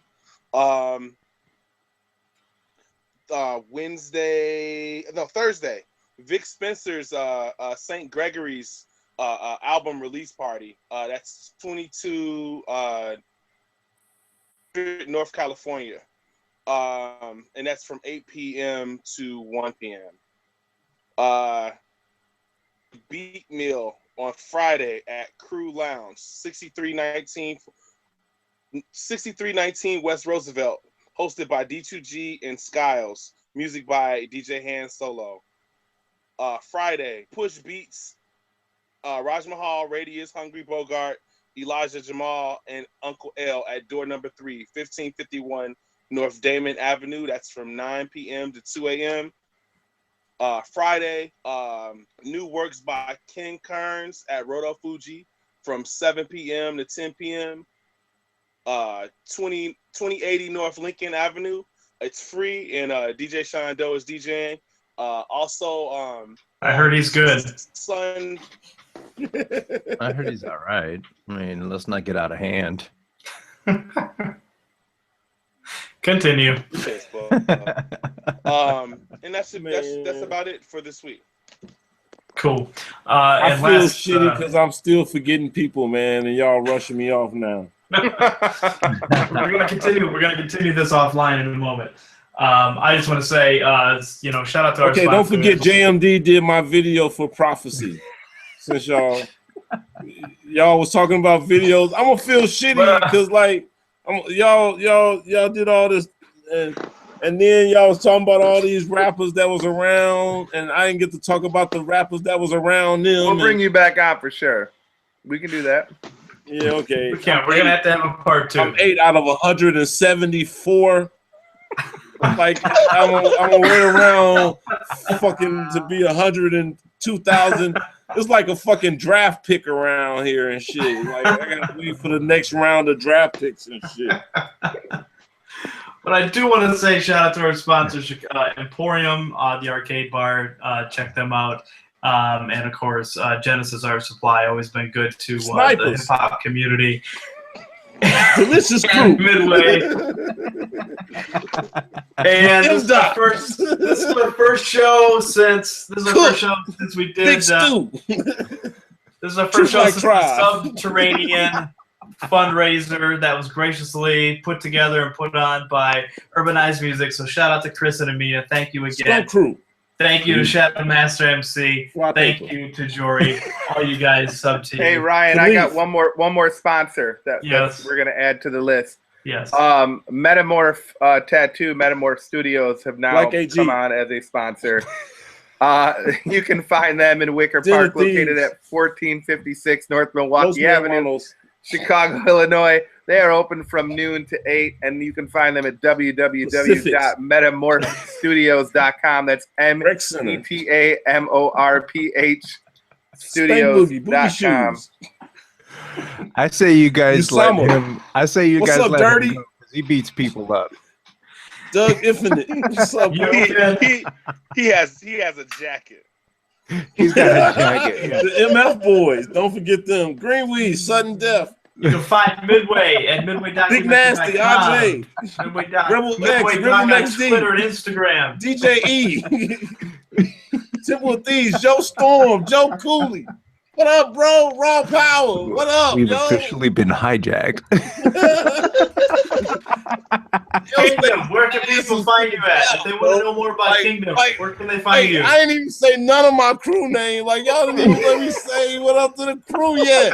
Like, I ain't even got to my crew yet. What about the Fresh Boys and the Hypnotic Rockers? Y'all, what about them?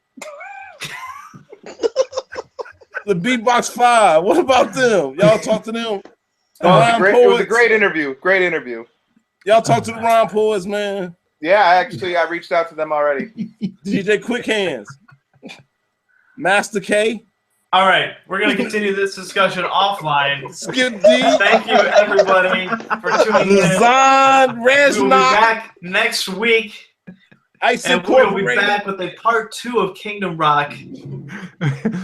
Now, what's funny is we're not even going to turn this off. He's going to be going for an entire week. Rest in peace, kind of. 3D Davenport. Oh, MC Terra. She's dope. She passed away too. I always forget her, but I said her name today, so I feel good. I can quit now. Good. I said a name that ain't nobody else gonna say. MC Terra. Yeah. You did. Right. All right, everybody. We're going to catch you next week and be on the lookout for all the other stuff that we got going on. So, all right, guys. Peace. Hey, don't forget, JP Chill is my man's, man. Shout out to JP Chill. He's already been interviewed. Chainsaw, Prodigy, Riot, EQ, Determination. Yep. Y'all can cut me off whenever y'all want. I'm gonna go out saying names, damn it. Yep. Peace out. Hey, don't forget Risk